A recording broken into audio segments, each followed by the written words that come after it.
না জেনে মন না জেনে পুড়েছে প্রেম আগুনে।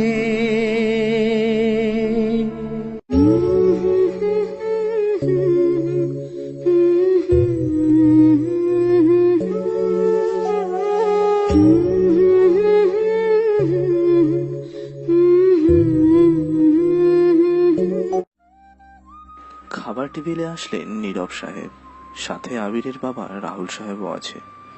আশরাফ সাহেব বাড়ির উঠানে লিচু গাছের নিচে দাঁড়িয়ে আছে। এই গাছের নিচে কতই না স্মৃতি জড়িয়ে আছে ওনার। তখনও নীরব সাহেবের বাড়ি এত বড় ছিল না, আর না ছিল এত জনবল। সময় বয়ে চলে, পরিবর্তন হয় প্রকৃতির, পাল্টে যায় মানুষ। বর্তমানটা হয় স্মৃতির পৃষ্ঠায় অতীত ইতিহাস। আশরাফ সাহেব ফোন বের করলো। নীলিমার নাম্বারে কল দিলেন তিনি। নীলিমা রিসিভ করে। দুজনেই চুপ হয়ে আছে। দুজন ভাবছে হয়তো ওপাশে থাকা মানুষটা আগে কথা বলবে, কিন্তু কেউই কথা বলছে না। চুপ হয়ে নিঃশ্বাসের শব্দ শুনছে। বেশ কিছু সময় এমন চুপচাপ থাকা দেখে আশরাফ সাহেব বলল, নীলি, লিচু গাছের নিচে দাঁড়িয়ে আছি। জানো, গাছটা অনেক মোটা হয়ে গিয়েছে। আগের মতো লাফ দিয়ে গাছ থেকে লিচু পারা যায় না। রোজ বিকেলে লিচুর পাতা ছিঁড়ে বাঁশি বানাতাম। তুমি বাড়িতে কাজ নিয়ে ব্যস্ত থাকতে। আমি পিছন থেকে যে তোমার কানের কাছে জোরে বাঁশি বাজিয়ে দৌড়ে পালাতাম। তুমি দৌড়ে এসে বলতে, আমাকেও একটা বাঁশি বানিয়ে দাও না, আমিও বাজাবো।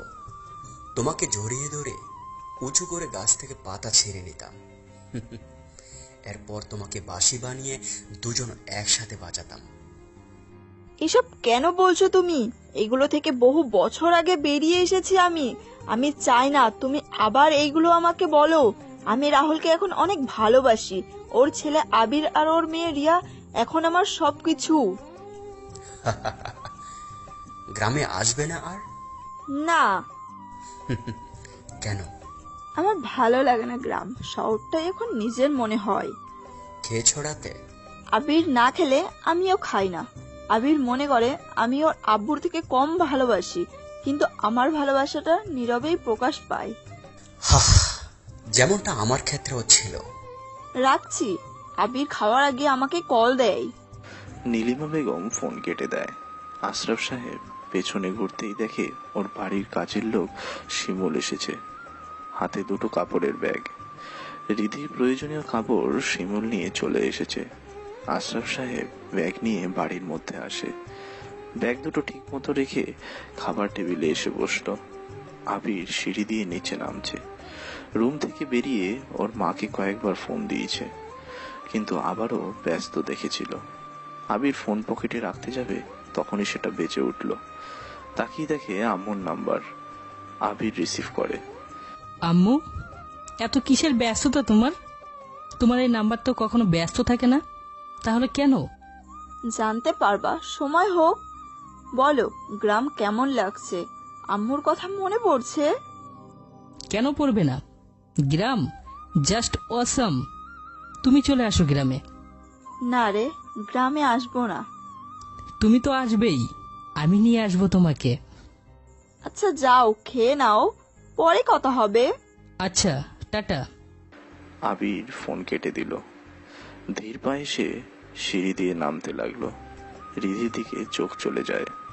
মুখে কেমন যেন একটা রক্তিম আভা ফুটে উঠেছে। মনে হচ্ছে রিধি গোসল করে এসেছে। আবিরের দিকেও তাকায় রিধি। আবিরকে তাকিয়ে থাকতে দেখে রিধি মুচকি হাসলো। আবিরও একটা হাসি দিল।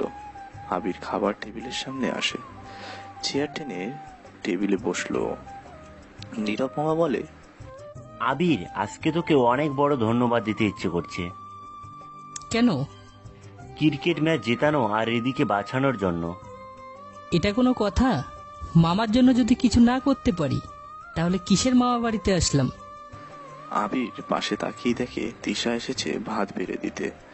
বড় গামলার প্রায় সব ভাত আবিরের প্লেটে ঢালা শুরু করে। আবির বলল, তিতা, এটা কিসের ভাত? আমি মোটেও তিতা না, বুঝলেন? আবির নয়, গোবর। আবিরের মাথায় তিতার মতো গোবর নেই, বুঝলে? উফ, আমার নাম তিশা, তিতা না। কথা কি কানে যায় না তোমার? যায়, কিন্তু ভাতে চিনি কেন? চিনি মানে? ভাত মিষ্টি লাগছে। কই দেখি। তিশা কথাটা বলে আবিরের প্লেট থেকে ভাত তুলে গালে দিল। চিবিয়ে ভাত খেয়ে তিশা বলল, কই, ভাত তো ঠিকই আছে, মিষ্টি তো লাগছে না। আর ভাতে কি কেউ রান্নার সময় চিনি দেয় নাকি? আমি কখন বললাম রান্নার সময় চিনি দেয়? তাহলে মিষ্টি লাগছে বললে যে? তো মিষ্টি লাগবে না? এত মিষ্টি একটা মেয়ে মিষ্টি হাত দিয়ে ভাত বেড়ে দিয়েছে, ভাত তো মিষ্টিই লাগবে। বাপরে, কিন্তু মিস্টার, আমি তো মিষ্টি নই। জানি, তুমি তিশা নাও, তিতা। তিশা রাগ দেখিয়ে চলে যায়। আবির ওর বোন রিয়ার পাশে বসেছে। রিয়া হয়ে তাকিয়ে দেখেছে এতক্ষণ আবির আর তিশার ব্যাপারগুলো। রিয়া আবিরের দিকে সরে এসে বলল, গোবর ভাইয়া, সরি মানে আবিরের বাচ্চা। তোর ভাইয়া, তুই কি শুরু করলি? খাবার খাওয়া শুরু করলাম। ও গড, তুই জানিস চৈতি আমাকে জড়িয়ে ধরে কি পরিমাণে কান্না করেছে? ওর আব্বুকে তোর কথা বলার প্রস্তুতিও নিয়েছে। আমি অনেক কষ্টে বুঝিয়ে সামলে নিয়েছি। এই না হলে বোন?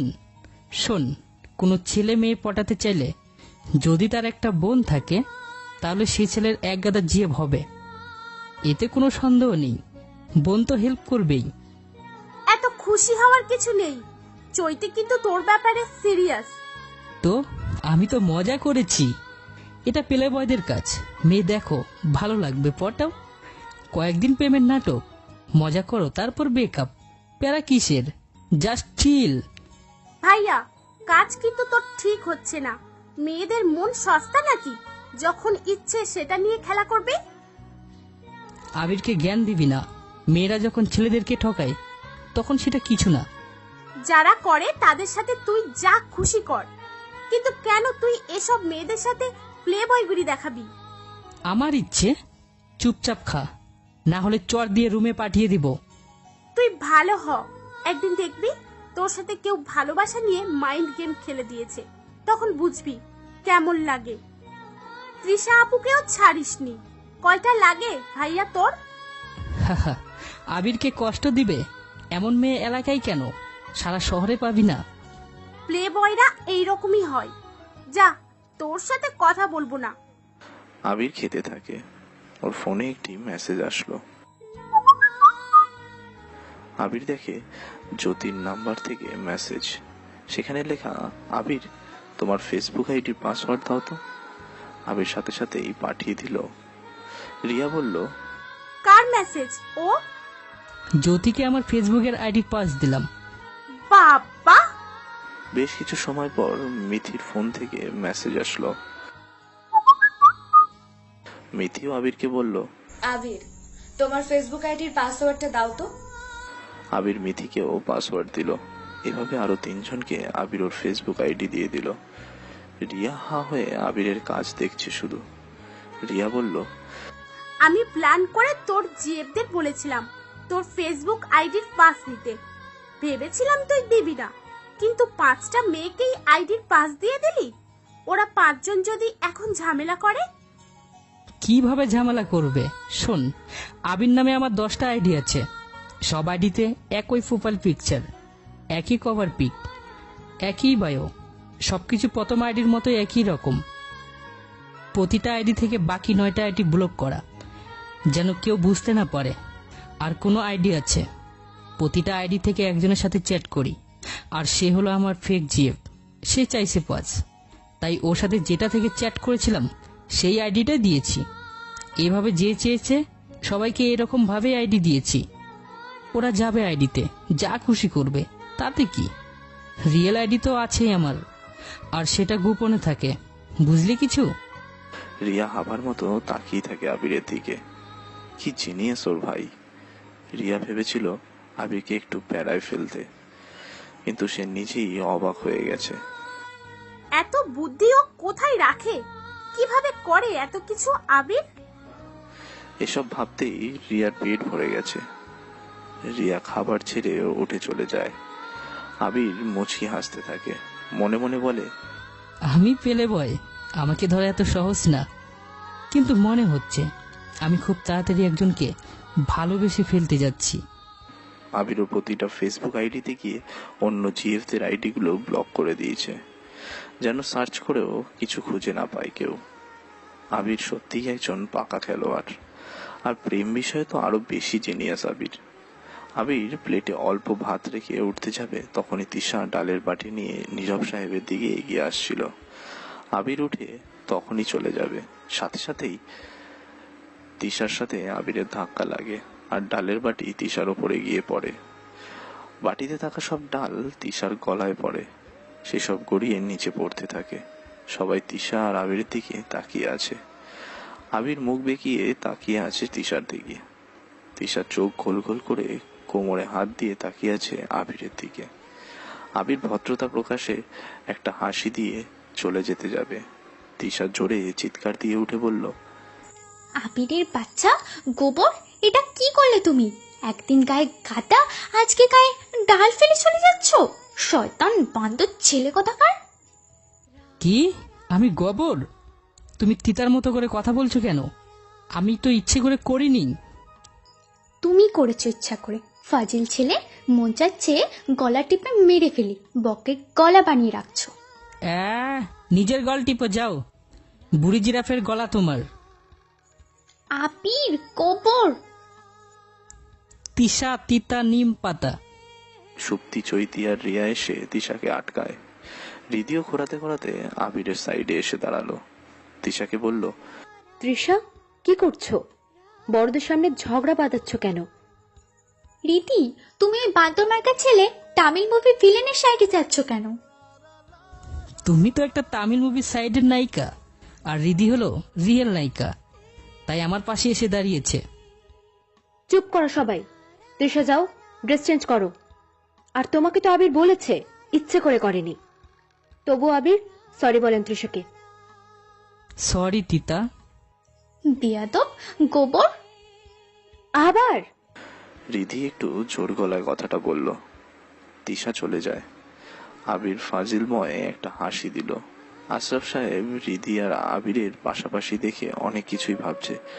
রাহুল সাহেব ভাবছে, আবির তো ওর মায়ের কথা ছাড়া কারো আদেশ ঠিকমতো মানেই না, অথচ রিধি সরি বলতে বলার সাথে সাথেই আবির সরি বলল। ঘটনাটা কি? এমনটা তো হওয়ার কথা না।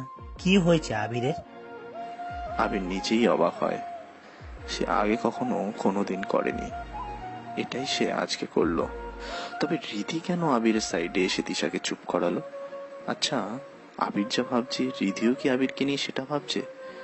ওইদিকে নহিদের সাথে আসা দুজন ছেলে আবিরের দিকে তীক্ষ্ণ দৃষ্টিতে তাকাচ্ছে। পারভেজ নামের একটা ছেলে রাকিবকে বলল, দোস্ত, তোর তিশার মতলব অন্যরকম লাগছে। এই আবির ছেলেটার প্রতি তোর তিশার একটু বেশি গুরুত্ব দেখালো। আমার তিশা না, বল তোর রিদি বেশি গুরুত্ব দিয়েছে। দেখলি না, তিশা আবিরকে বকছিল, কিন্তু রীতি এসে সেটা থামিয়ে দিয়েছে। দোষটা ওদের না, প্রবলেম হলো আবিরের। এই আবির যত সব সমস্যা করছে, ব্যাটাকে সরাতে হবে আমাদের রাস্তা থেকে, তাহলে তিশা আর রিধি আমাদের হবে না। ওকে, তাহলে বিয়ের দিন রিধি আর তিশাকে প্রপোজ করব, কিন্তু তার আগে আবিরকে সরিয়ে ফেলবো আমরা। বন্ধুদের সবাই এক জায়গায় থাকতে বলবি, আমরা তো পথযাত্রী, আমরাও দেখবো সেদিন। কিছুক্ষণ পর যে যার মতো খাবার খেয়ে উঠে পড়ল। আবির বাইরে আসলো। ওই লিচু গাছের নিচে এসে বসলো আবির। নহিদেরা চলে যায়। কিছু সময় পর রিধি আসে সেখানে। রিধি আজকে স্বাভাবিক ড্রেস পরেই এসেছে। গায়ে একটা ওড়না, মাথায় ওড়না দিয়ে ঢাকা। রাতের অন্ধকার আর বাইরের আলোতে রিধিকে অন্যরকম একজন সুন্দরী লাগছে। আবির বলল, আপনি এখানে? পায়ের কি অবস্থা? ভালো আছে। আপনার পিঠ ঠিক আছে তো? আমার গায়ে জন সিনার মতো শক্তি, কিছু হয় না। আবির রীতির দিক থেকে চোখ সরিয়ে নিল। আবির ভাবে, আচ্ছা, রিধি কি আমার প্রতি ইমপ্রেস? কিছু মাথায় আসছে না। অন্যদের বেলায় এক গাদা আইডি থাকে মেয়েদেরকে ইমপ্রেস করার, কিন্তু এখন নিজের বেলায় কিছুই মাথায় আসছে না। কথাগুলো আবির লিচু গাছের দিকে তাকিয়ে ভাবছে। রীতিও আবিরের দৃষ্টি অনুসরণ করে তাকায় সেদিকে। রীতি বলে, লিচু পাতা পেঁচিয়ে বাঁশি বানানো যায়, জানেন? জানি, বানাতে পারি আমি। সত্যি? আমি বানালে বাজেই না। আমাকে বানিয়ে দেবেন একটা, প্লিজ? আবির বসার জায়গায় দাঁড়িয়ে জোরে একটা লাফ দিয়ে অনেকগুলো পাতা ছিঁড়ল।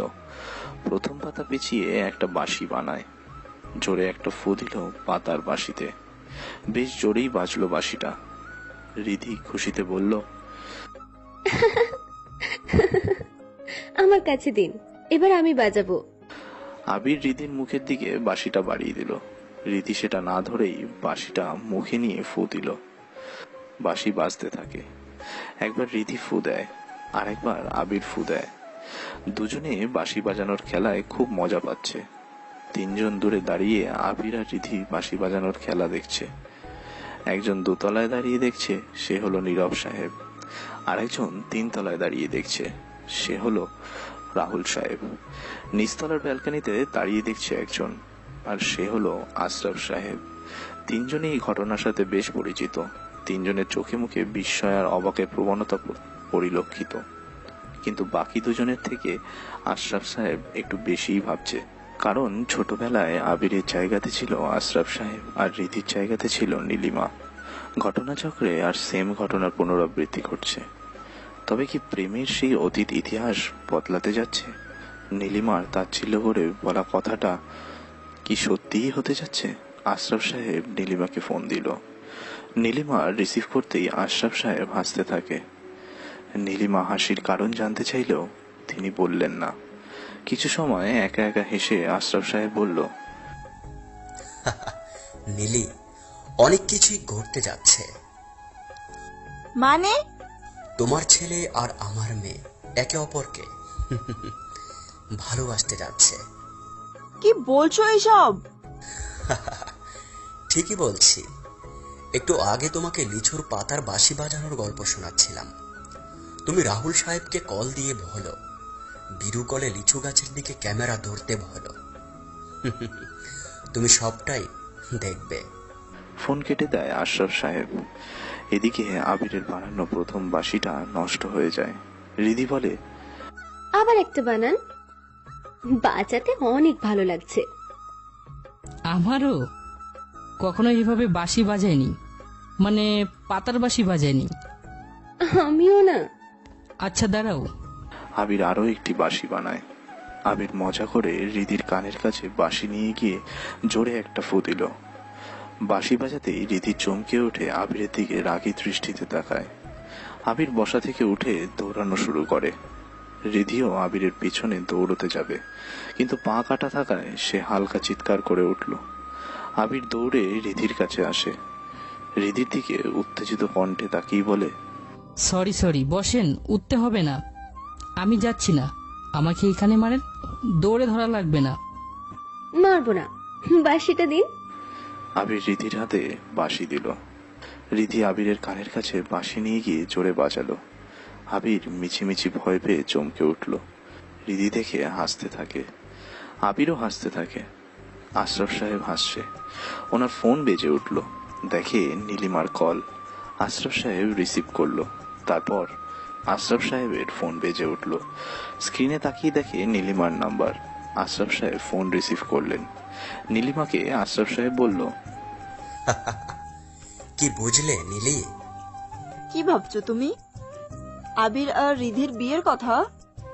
তুমি বলেছিলে একদিন মজার ছলে, আমাদের যদি কখনো আলাদা স্থানে বিয়ে হয় তাহলে আমার মেয়ে হলে আর তোমার ছেলে হলে তাদেরকে বিয়ে দেবে। সেটা নিছক মজাই ছিল আশরাফ। কিন্তু দেখো, উপরওয়ালা ঠিকই মিলিয়ে দিয়েছে। তিনিও চাইতেন তোমার কথাটা সত্যি হোক। না, এটা তুমি ঠিক বলছো না। যা হচ্ছে তা কাকতালীয় ভাবেই হচ্ছে। তুমি যা ভাবছো এমনটা কখনোই হবে না। কেন হবে না নীলি? আমি হতে দেব না। আমি রিধির সাথে আমার ছেলের বিয়ে হতে দিব না। তাই নাকি? কেন দেবে না? আমি গ্রামের মুখ দেখতে চাই না, আর চাই না ভাইয়ের সামনে আসতে, আর চাই না তোমার সামনে যেতে বা তুমি আমার সামনে আসো। কিসের এত রাগ তোমার? দোষটা কার ছিল? তোমার, তোমার ভাইয়ের নাকি তোমার আব্বুর? নাকি পরিস্থিতিটাই এমন ছিল? সব দোষ তোমার। এত কথা আমি জানতে চাই না। আমি আবিরের সাথে কোনোভাবেই রিধির বিয়ে দেব না। আমি চাই না তোমার আর আমার মাঝে নতুন করে সম্পর্ক সূচনা হোক। জিদ করো না নীলি। তুমি খুব ভালো করে জানো ওরা দুজন দুজনকে পছন্দ করছে। তোমার জিদ কিছুই না। আমি ওদের বিয়ে দেবই। পারবে না তুমি? পারবো নীলি, পারবো। আবিরের সাথে রিধির বিয়ে আমি খুব তাড়াতাড়ি দেব। তুমি নিজে একদিন আসবে আবিরের জন্য রিধিকে চাইতে। হাসালে তুমি। আবিরের জন্য নয়, বরং রিধির জন্য তুমি আবিরকে চাইবে। আমি এ বিয়ে হতে দেব না।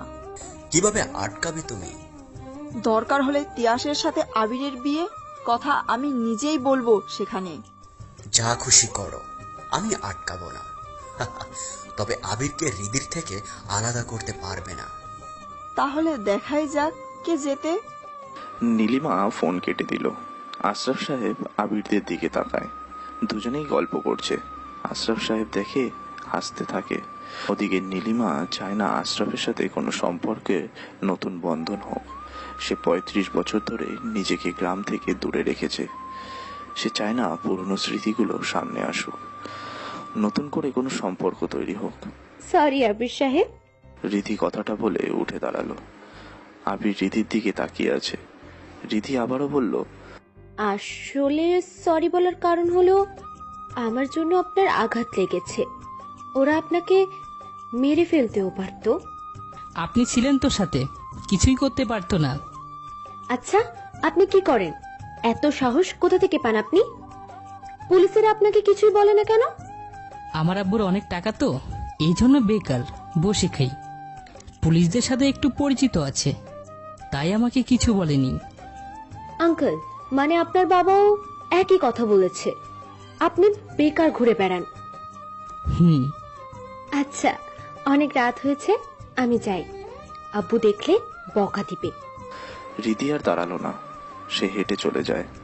আবির সেখানেই বসে আছে। শহর ছেড়ে ও এসেছে নতুন জায়গায়, যেখানে নতুন করে সে মানুষদেরকে চিনছে। নীলিমা বেগম কেন আসে না এই গ্রামে, এটা আজও রহস্য হয়ে রয়েছে। আসলে হয়েছিল কি, কেন তিনি গ্রামের উপর রাগ করে এই সুন্দর জায়গাতে আসেন না?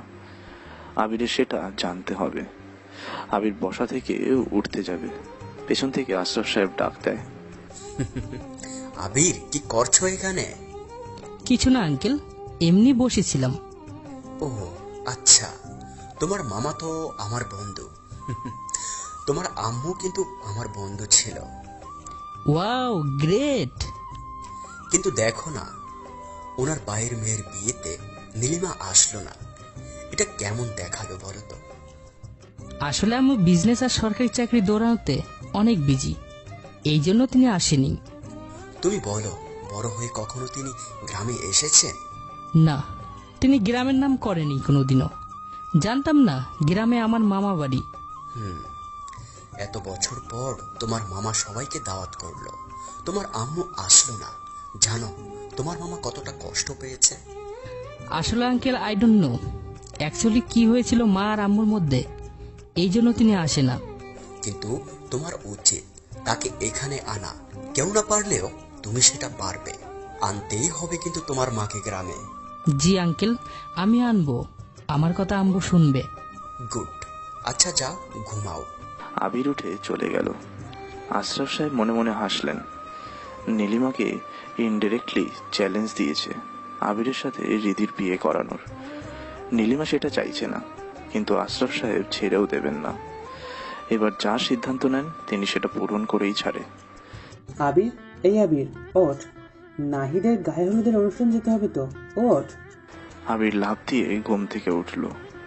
তাকিয়ে দেখে অভ্র, তানজিমার নিসাত এসেছে। ওদের গায়ে হলুদ পাঞ্জাবি আর সাদা পাজামা পরে আছে। আবির ঘুম ঘুম চোখে আবারও বালিশে মাথা রেখে শুয়ে পড়ল। কি ব্যাপার, তুই আবার শুয়ে পড়লি কেন? আরে ওঠ, নাহিদের বাসায় যাব। সবাই রেডি হচ্ছে, গায়ে হলুদ দিতে হবে, পরের দিন ওরা আসবে নীরাকে হলুদ দিতে। যাব না আমি, তোরা যা। সবাই যাবে? আমি তাহলে শুয়ে আছি কেন? আমিও যাব। আবির তাড়াতাড়ি বিছানা থেকে উঠল। সবাই আবিরের দিকে তাকিয়ে ভাবছে হঠাৎ কি এমন হলো সে যাওয়ার জন্য পুরো লাফ দিয়ে উঠল। আবির বলল, আচ্ছা তোরা বাইরে যা, আমি রেডি হয়ে আসছি। হলুদ পাঞ্জাবি পরবি? আমার হলুদ পাঞ্জাবি নেই। আমার কাছে আছে আরো একটা, দানা এনে দিচ্ছি। ওকে। আবির ওয়াশরুমে চলে যায়। সে রিধির জন্যই বিছনা থেকে লাফ দিয়ে ওঠে। রিধির সাথে থাকতে আবিরের অনেক ভালো লাগছে। বাড়ির অনেকেই যাচ্ছে গায়ে হলুদের অনুষ্ঠান। বাড়ির মেয়েরা একজন আন্টি আর ছেলে বলতে আবিরেরাই আছে। রিধি, তিশা, অরির, রিয়া, চৈতি, সুপ্তি, ছোট খালামণি সবাই রেডি।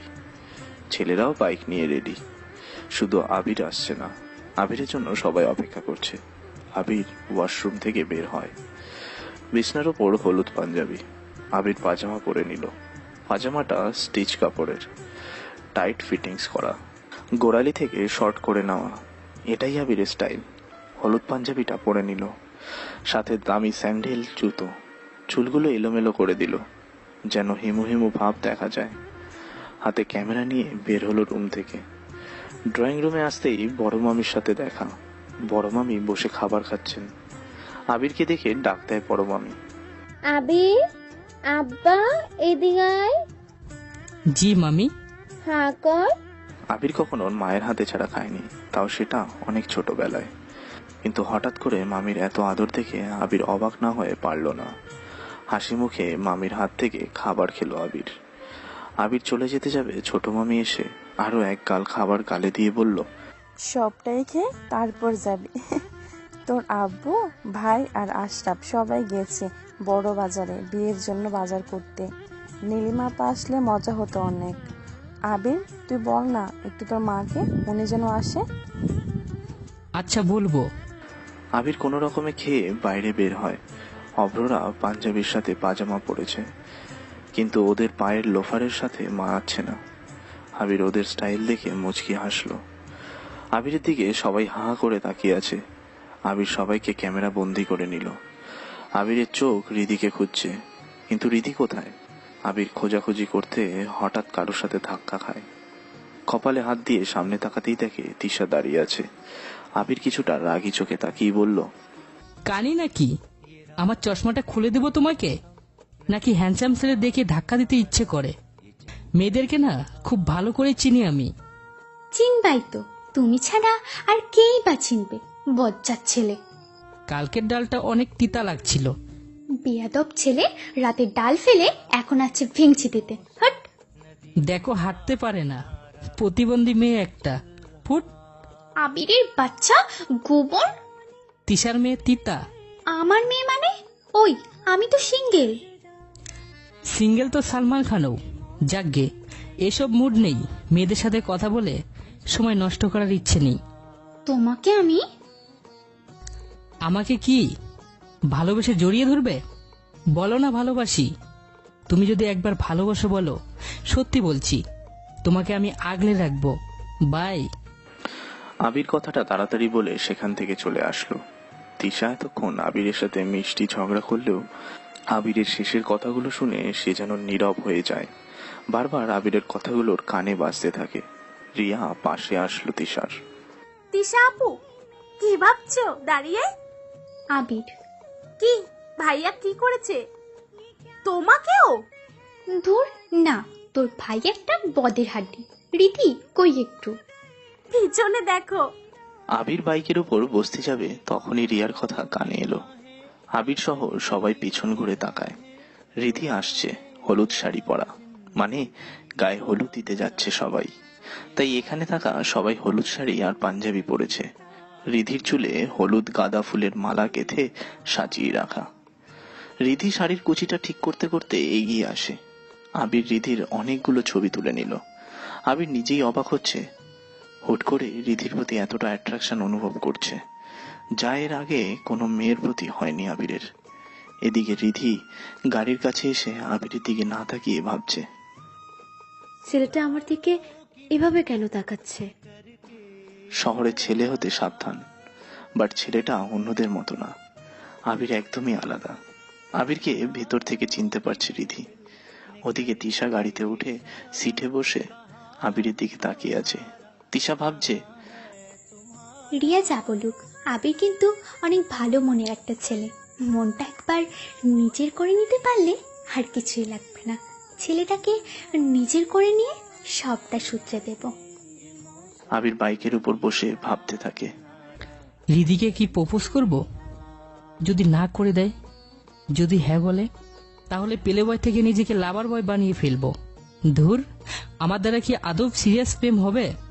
আবির আর কিছু ভাবে না, বাইক স্টার্ট দেয়। 4 জনের 4টে বাইক।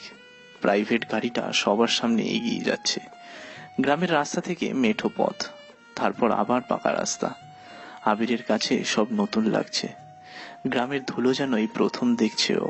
চারপাশে পুকুর, ধানি জমির ধুলো পড়া রাস্তা আবিরকে নতুন স্বাদ এনে দিচ্ছে। প্রাইভেট গাড়িটা একটি বাড়ির সামনে এসে থামলো। বিয়ে বাড়ির আনন্দ সাউন্ড বক্সে গান বাজার মাধ্যমে প্রকাশ পায়। নাহিদ ভাইদের বাড়িতেও এটার ব্যতিক্রম নেই। গ্রামের লোকেরা হাঁ হয়ে তাকিয়ে দেখছে। সবার গায়ে একই রকম পাঞ্জাবি, পাজামা, একই রঙের শাড়ি। বাড়ির সামনে এসে সবাই নামতেই সাউন্ড বক্সে গান বাজতে থাকে। চারপাশ থেকে ধূপ ধূপ করে শব্দ শুরু হয়। সাকিব আর বুবলির মডেলে পাগল মন গানটি প্লে হতে থাকে। বাড়ি থেকে এক ঝাঁক লাল শাড়ি পরা ছেলে মেয়ে বের হলো। পারভেজ আর রাকিব সহ আরো 7-8 জনের ছেলে লাল পাঞ্জাবি পরে বের হলো। কতগুলো মেয়ে লাল শাড়ি পরা। আবির বাড়ির মধ্যে ঢুকতে যাবে, হঠাৎ একটি মেয়ে নিশাতের মুখের উপর তরল রং ছুড়ে দিয়ে দৌড়ে চলে যায়। নিশাত বোকার মতো দাঁড়িয়ে থাকে। আমি, অভ্র আর তানজিম হাসতে হাসতে গড়াগড়ি খাচ্ছি যেন। নিশাতের বোকা বোকা মুখের একটি ছবি তুলে নিলাম। বেশ ভালোভাবেই গেট সাজানো হয়েছে। গেটের একটি ছবি তুলে নিলাম। অভ্ররা ভেতরে চলে গেছে। গেটের সামনে একটা ছোট্ট বাঁধানো পুকুর দেখলাম। খুব ছোট্ট পুকুর, সুইমিং পুলের থেকেও অর্ধেক করা। পুকুরের মাঝখান থেকে কৃত্রিম জল ফোয়ারা দেখা যাচ্ছে। দুটো রাজহাঁস যেন কাপল, তারা পানিতে নেমে খেলা করছে। আবির হাঁস সহ ফোয়ারার একটি ছবি তুলে নিল। গ্রাম এত সুন্দর আবির জানতই না। আবির ঘুরে চলে আসবে, তখনই শুনতে পেল, হেই মিস্টার ক্যামেরাম্যান, বরকে হলুদ লাগাতে এসেছেন নাকি ফটোগ্রাফি করতে এসেছেন? আবির ব্যালকনির দিকে তাকায়। একটা মেয়ে লাল ড্রেস পরে আছে, শাড়ি পরা নেই, মুখে হলুদ আর লাল রং লেগে আছে, হাতে মিউজিক্যাল যন্ত্র। আবির বুঝে যায় মেয়েটি আপাতত গান বাজাচ্ছে। আবির মেয়েটার দিকে ভালো করে তাকালো। সামনের চুলগুলোতে হলুদ লেগে আছে। দেখতে উদ্ভট লাগছে মেয়েটিকে। আবির কিছু না বলেই মেয়েটার একটি ছবি তুলে নিল। মেয়েটার আগে চোখে বলল, ওই ছেলে, আমার ছবি তুললেন কেন? জানেন না কাউকে না বলে ছবি তুলতে নেই? আবির ভয় পায়, কারণ সে খেয়ালই করেনি না বলে ছবি তুলেছে। এখন কি করবে? হঠাৎ তার প্লে বয় ট্রিক্স কাজে লাগায়। আবির বলে, প্রতিটা মানুষ সৌন্দর্যের পূজারী। একটা গোলাপ যখন ফুটে, কম বেশি সবাই সেই গোলাপের দিকে তাকায়। গোলাপটা কিনে নয়তো ছিঁড়ে নিজের কাছে নিতে চায়। আপনি হলেন আমার দেখা ঠিক ফুটন্ত গোলাপের মতো। তবে আফসোস, আপনি গোলাপের রানী, তাই আপনাকে চাইলে তো আর পাবো না। এই জন্য ক্যামেরা বন্দি করে নিলাম। যদি বলেন এখনই ডিলিট করে দিচ্ছি। আমি চাই না আপনার সৌন্দর্যে মোহ পড়ি, না হলে আবার আমার একগাদা গার্লফ্রেন্ড কষ্ট পাবে। মেয়েটি শকড হয়ে যায়। এই প্রথম সে আবিরকে দেখছে। আবিরও প্রথম মেয়েটিকে দেখেছে, কিন্তু এত কথা গুছিয়ে বলার সাহস তো আবিরের আছে।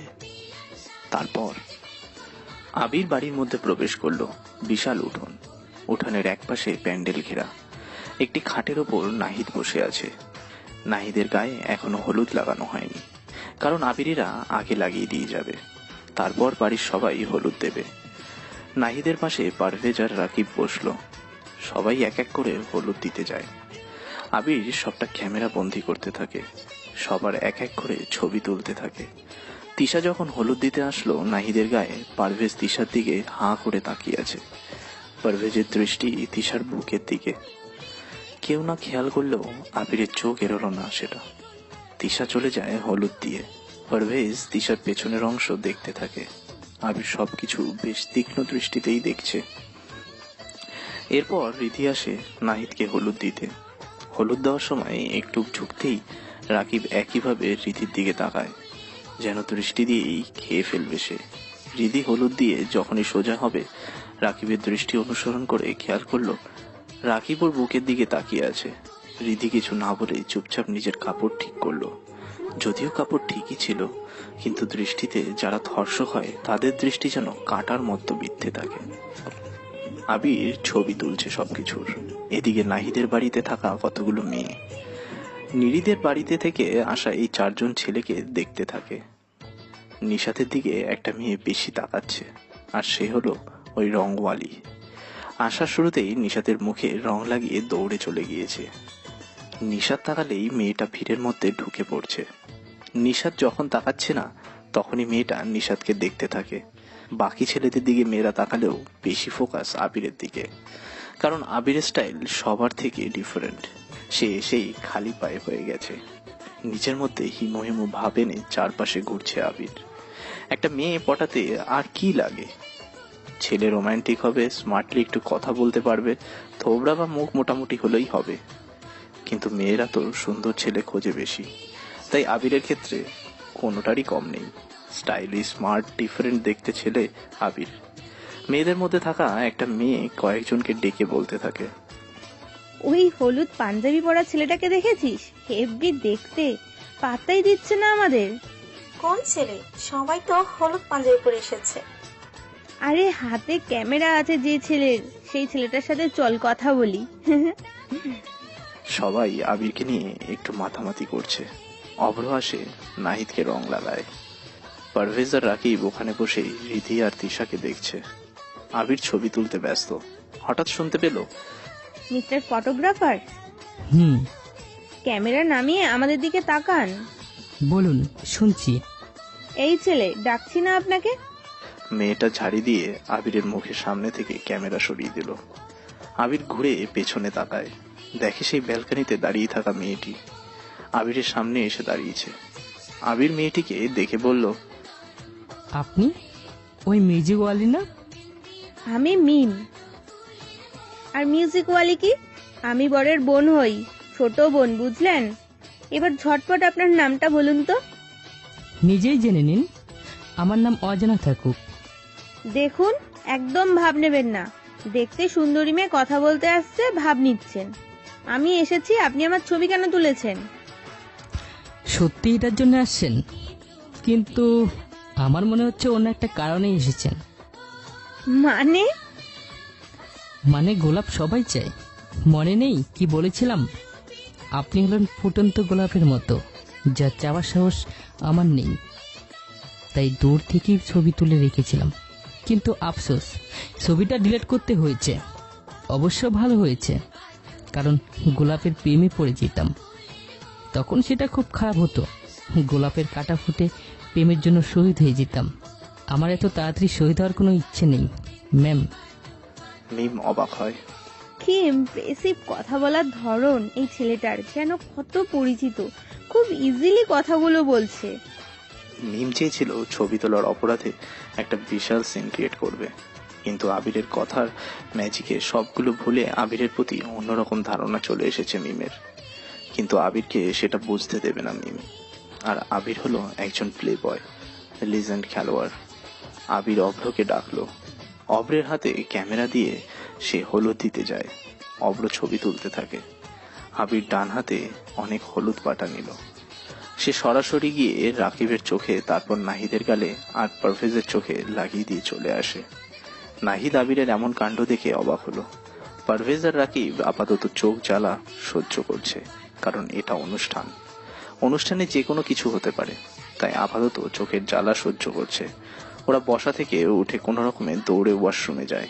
চোখে পানির ছিটা দিতে দিতে রাকিব বলে, আবিরের উপর নজর রাখ, শালা ইচ্ছে করে আমাদের চোখে হলুদ পাটা লাগিয়েছে। সুযোগ পাই শালাকে তুলে নিয়ে যাব। কেমন দেখলি তিশাকে? রিদির কি ফিগার দোস্ত! ইস, তাকে পটাতেই হবে, তারপর রুম ডেট, এরপর ফুটুস। দোস্ত অস্থির। আমি তো এখন নেশায় পড়ে গিয়েছি, যেভাবে হোক ওদের দুজনকে কনভিন্স করতেই হবে। আচ্ছা, আমরা যে ওদের দিকে খারাপ দৃষ্টিতে তাকাচ্ছিলাম কেউ বুঝতে পারেনি তো? আরে না, কে বুঝতে পারবে? আমরা এ ব্যাপারে অভিজ্ঞ না। তবে মনে হচ্ছে আবির কিছুটা হলেও আশ করতে পেরেছে, না হলে কুত্তার বাচ্চা এভাবে চোখে হলুদ লাগাতো না। যাই হোক, আবিরের ওপর নজর সরাবি না, শালাকে পুঁতে রেখে দেব।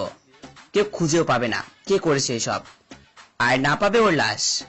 তাহলে সুজন ভাইকে বলি। সুজন ভাই এমনিতেই ডন, নাম শুনলেই এলাকার মানুষ কাপড় নষ্ট করে। সব রেডি রাখ। ওরা দুজন সেখান থেকে বের হলো। আবির, তানজিম, নিশাত আর অভ্র একটা টেবিলে বসে খাবারের জন্য। গায়ে হলুদ অনুষ্ঠানে আসা মেয়েরাই হলো সার্ভের কাজ করবে, মানে তারা প্রতিটা টেবিলে একজন একজন গিয়ে খাবার বেড়ে দেবে। আবিরদের টেবিলে সেই নিশাতের রংওয়ালি এসে দাঁড়ালো।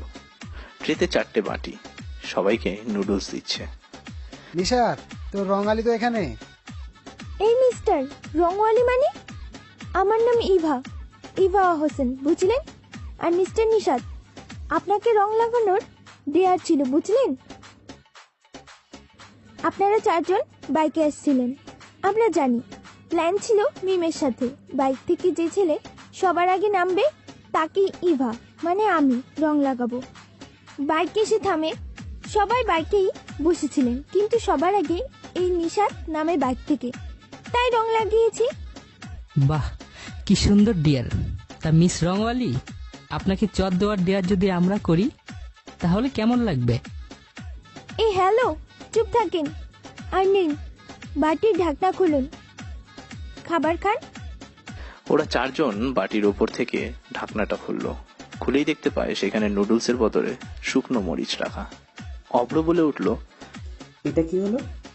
আপনারা তো বেআই, তাই বেআইদের সাথে একটু তো মজা হতেই পারে। তাই না?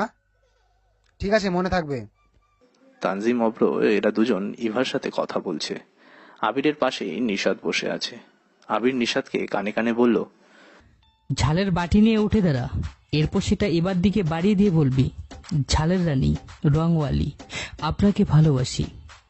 আপনি যে ঝাল প্রিয়, প্রতিদিন খাবারে শুধু ঝালই দিব আপনাকে। এরপর রং গোলা পানিতে আপনাকে গোসল করাবো। আপনি কি আমার ঝালের রানী মানে বউ হবেন? মেয়ে যদি বাটি হাতে না নেয়, ওনার মাথায় ঝালগুলো ঢেলে দিবি। নিশাত আবিরের কথা মতো ঝালের বাটি নিয়ে উঠে দাঁড়ালো। ইভার দিকে তাকিয়ে নিশাত আবিরের কথাগুলো কপি করলো। সবাই নিশাতের দিকে তাকিয়ে আছে। নিশাত ইভার দিকে বাটি বাড়িয়ে দাঁড়িয়ে আছে। অভ্ররা বুঝতে পারে এটা আবিরের প্ল্যান। ইভা স্বভাব মতোই ছেলে প্রপোজ করেছে, তাই ভাবসাব নিয়ে বলল, দেখুন ফাইজলামি করেন, আর এভাবে কেউ প্রপোজ করে? ফাজিল ছেলে কোথাকার, নেব না। নিশাত আর দেরি করলো না, সাথে সাথেই ঝালের বাটি ইভার মাথার ওপর ঢেলে দেয়। টেবিলের ওপর থাকা বাকি ঝালের বাটিও ইভার মাথার ওপর ঢেলে দিল। নিশাত বসে পড়ে। আবিরেরা জোরে জোরে হাসতে থাকে। সবাই হাত বাড়িয়ে হাতের সাথে হাত লাগিয়ে খুশি উদযাপন করছে। রিধি আর চোখে আবিরকে দেখছে। রিধি মনে মনে বলছে, ছেলেটা স্মার্ট, উপস্থিত বুদ্ধিও অনেক বেশি। ইভা রাগ করে সেখান থেকে চলে যায়। পরে একটি মেয়ে এসে খাবার দিয়ে যায়। আবিরেরা খেতে থাকে। এই সব কিছু মিম দূরে দাঁড়িয়ে দেখছিল। আবিরের প্রতি ইমপ্রেস হলেও সেটা প্রকাশ করছে না মিম। ইভা সহ অনেকগুলো মেয়ে মিমকে ঘিরে রেখেছে। মিম বারবার আবিরের দিকে তাকাচ্ছে। অভ্র বলল, আবির, তোর দিকে একটা সুন্দরী মেয়ে খুব তাকাচ্ছে। যে মেয়ে একটা ছেলের দিকে বারবার তাকাবে, ভাববি মেয়েটা ছেলেটার প্রতি ইন্টারেস্ট, একদম পুরো ফিদা। তাহলে তুই ওকে প্রপোজ করে দে। আবির কখনো নিজে থেকে মেয়েদেরকে প্রপোজ করে না, বুঝলি? মেয়েরা আমাকে এসে প্রপোজ করে। শোন, এমন কোনো সুন্দরী মেয়ে নেই যে ভাব নেয় না, হোক সে ক্রিম সুন্দরী বা প্রাকৃতিক সুন্দরী, ভাব নিবেই। গ্রামের মেয়েরা পাত্তা না পেয়ে যখন ফেসবুকে এসে অ্যাঞ্জেল নাম দিয়ে শাড়ির পিক আপ দেয়, তখন কত ছেলে না ফিদা হয়ে যায় মেয়েটার উপর। বাস্তবে মেয়েটাকে কিন্তু কেউ পাত্তা দেয় না। আসলে দোষটা ছেলেদের। একটুখানি সুন্দরী মেয়ে দেখলেই পিছনে পড়ে যাবে, মেয়েটা ইচ্ছে মতো অপমান করবে, তবুও পিছনে পড়ে থাকবে। ছেলেগুলো এমন কেন? অনেক ছেলে আছে ভুল করে কোনো মেয়ের নাম্বারে কল দিয়ে ফেলে, মেয়েটা কল রিসিভ করে রং নাম্বার জানিয়ে দেয়, অথচ আবার সেসব ছেলেরা ওই নাম্বারে কল দিতেই থাকে। 3-4 বছর পিছনে পড়ে থেকে যে মেয়ে পাত্তা দেয় না, অপমান করে, আর যদি ভালোবাসা বলা হয় তো এমন ভাব দেখাবে মেয়েগুলো, না হয় জানি কত অপরাধ করে ফেলেছে ছেলেরা। অবশ্য ঠিকই করে, অপমানিত হওয়ার জন্য এতদিন কেন পিছনে পড়ে থাকবে? ভালো লাগছে কয়েকদিন মেয়েটার ব্যাপারে খোঁজ নিতে হবে, তাকে ভদ্রভাবে বোঝাতে হবে ছেলেটা মেয়েটাকে পছন্দ করে, এরপর সুযোগ বুঝে প্রপোজ করে দাও। মেয়েটা যদি চর মারে তাহলে ছেলেদের উচিত আরো 2টো চর লাগিয়ে দিতে, কারণ ভালোবাসা জানাতে আসে ছেলেরা, এটা বড় কোনো অপরাধ না। তবে ছেলেরা আবার প্রচন্ড বেয়াদব হয়, কেউ ফিগার দেখে রুমে নিয়ে যাওয়ার প্ল্যানে ভালোবাসা দেখায়, অথচ মেয়েরা ঠিকই তাদের প্রেমে পড়ে ভালো ছেলেদের দিকে তাকাবে না। মেয়েরা নিজেরাও জানে না কখন খারাপ ছেলের প্রেমে পড়ে গেছে। সবাই কিন্তু এরকম না, কিছু ছেলে মেয়ে আলাদা। আবিরের কথা মনোযোগ দিয়ে শুনল সবাই। আবিরদের টেবিলে ইভা আবার এলো। নিশাত খাচ্ছে আর ইভার দিকে তাকাচ্ছে। আবির এটা দেখে মুচকি হাসছে। আবিরদের পেছনের টেবিলে রিধিরা বসেছে।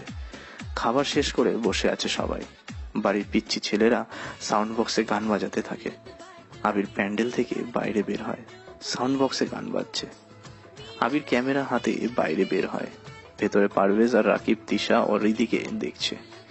নিশাত দেখছে রংওয়ালি ইভাকে। ইভাও নিশাতের দিকে তাকাচ্ছে। দুজন মুচকি হাসছে। তানজিম আছে ফোন কলে ওর প্রেয়সীর সাথে, আর অভ্র আছে অরির সাথে গল্প করতে ব্যস্ত। শুধু আবির যেন একা পড়ে আছে। যদিও ওর একা থাকার কোনো লজিক নেই, তবু সে নিজে থেকেই একা ঘুরছে। আবিরের ফোন বাজতে থাকলো। জ্যোতির নাম্বার থেকে কল।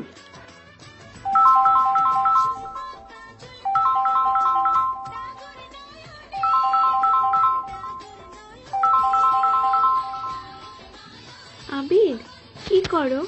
কেমন আছো? ভালো, তুমি? আছি। কালকে তোমার কাছে এফবিআইডির পাসওয়ার্ড চাওয়ার সাথে সাথেই তুমি দিয়ে দিলা। তুমি দেরি করে রিপ্লাই দিতা। ভাবতাম অনেক মেয়েদের সাথে চ্যাট করো, কিন্তু তোমার আইডিতে এসে দেখি আমি ছাড়া কোনো মেয়ে নেই।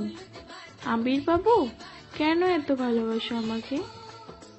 আমাকে শুধু শুধু সন্দেহ করো, ভালো লাগে।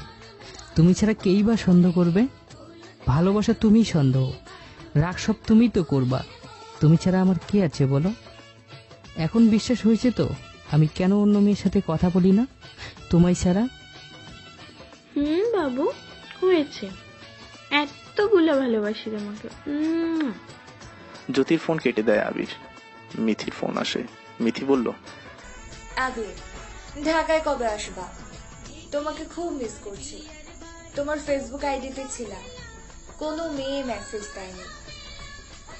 ভাবতাম তুমি মেয়েদের সাথে কথা বলো।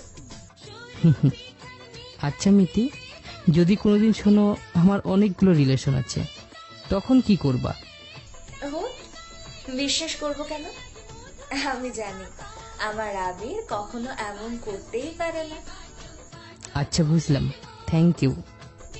তোমাকে মিস করছি, চলে আসো। কতদিন তোমাকে দেখি না।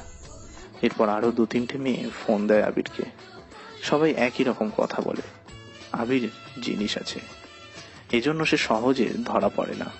আর পড়লেও বাকি, আবির এসব কি আরো করে না। তবে একদিক দিয়ে সে ভালো। পারভেজ আর রাকিবের মতো নাও। উদ্দেশ্য শরীরে নয়, কেবল তার ললিপপ চেহারা নিয়ে মেয়েদের সাথে ফ্লার্ট করে। মেয়েরা পটে গেলে কয়েকদিন প্রেম, তারপর আবির নিজে থেকেই চলে আসে। আবির বাড়ির ডান পাশের দিকে যেতে থাকে। ঠিক তখনই ওর গায়ের ওপর আবির বাড়ি থেকে বেরিয়ে পড়ে। বাড়ির ডান পাশের ফাঁকা জায়গার দিকে যেতে থাকে। ঠিক তখনই কিছু বোঝার আগেই পরপর কতগুলো তরল লাল রঙের প্যাকেট আবিরের গায়ের উপর এসে পড়তে লাগলো।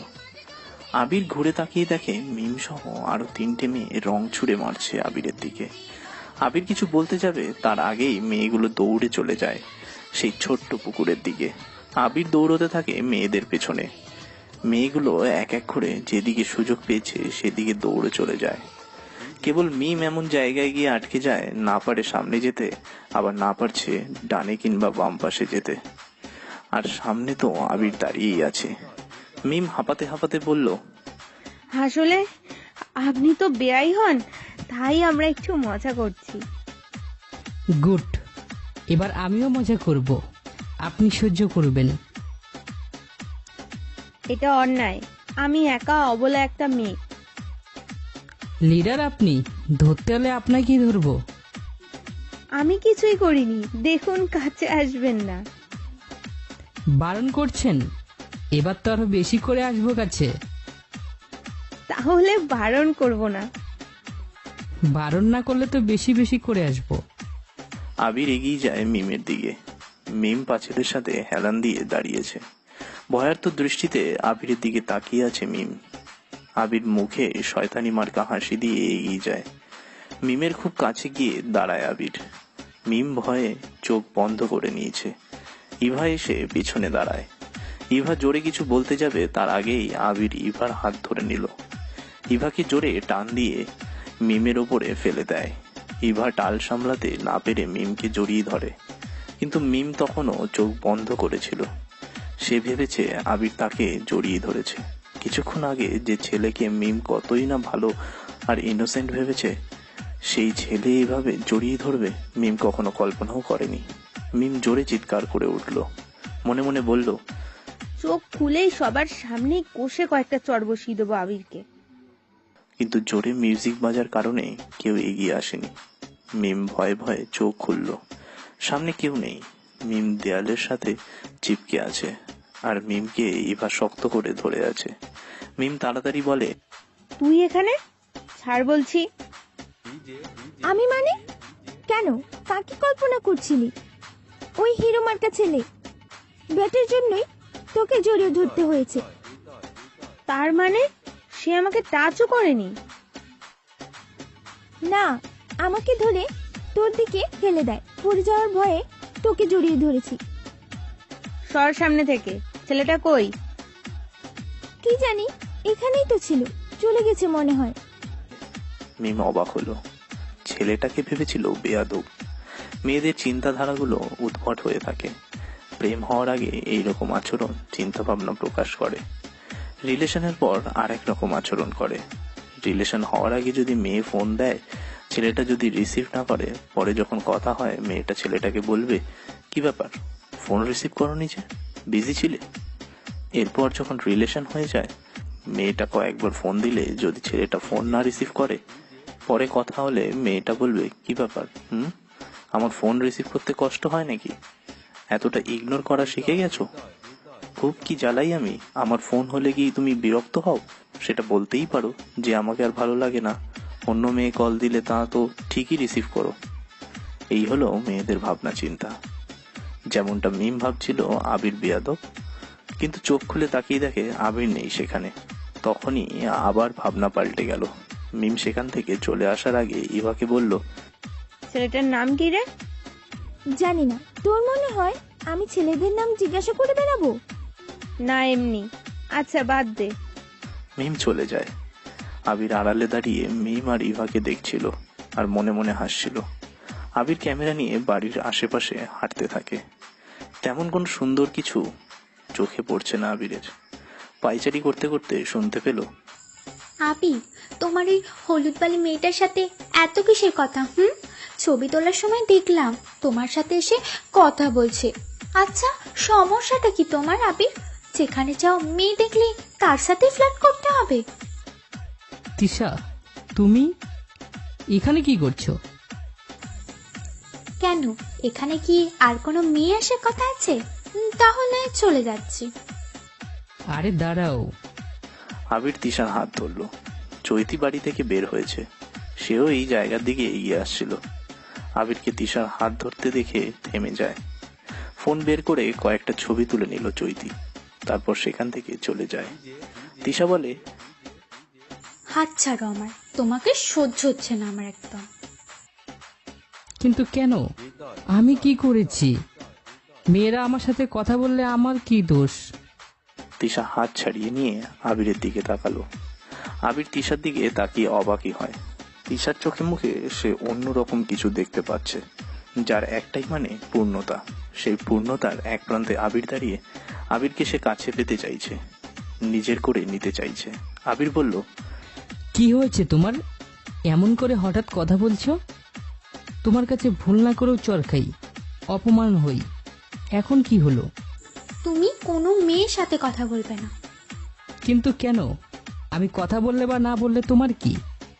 আর তুমি তো আমাকে সহ্য করতে পারো না, হঠাৎ করে তুমি এমন কথা কেন বলছো?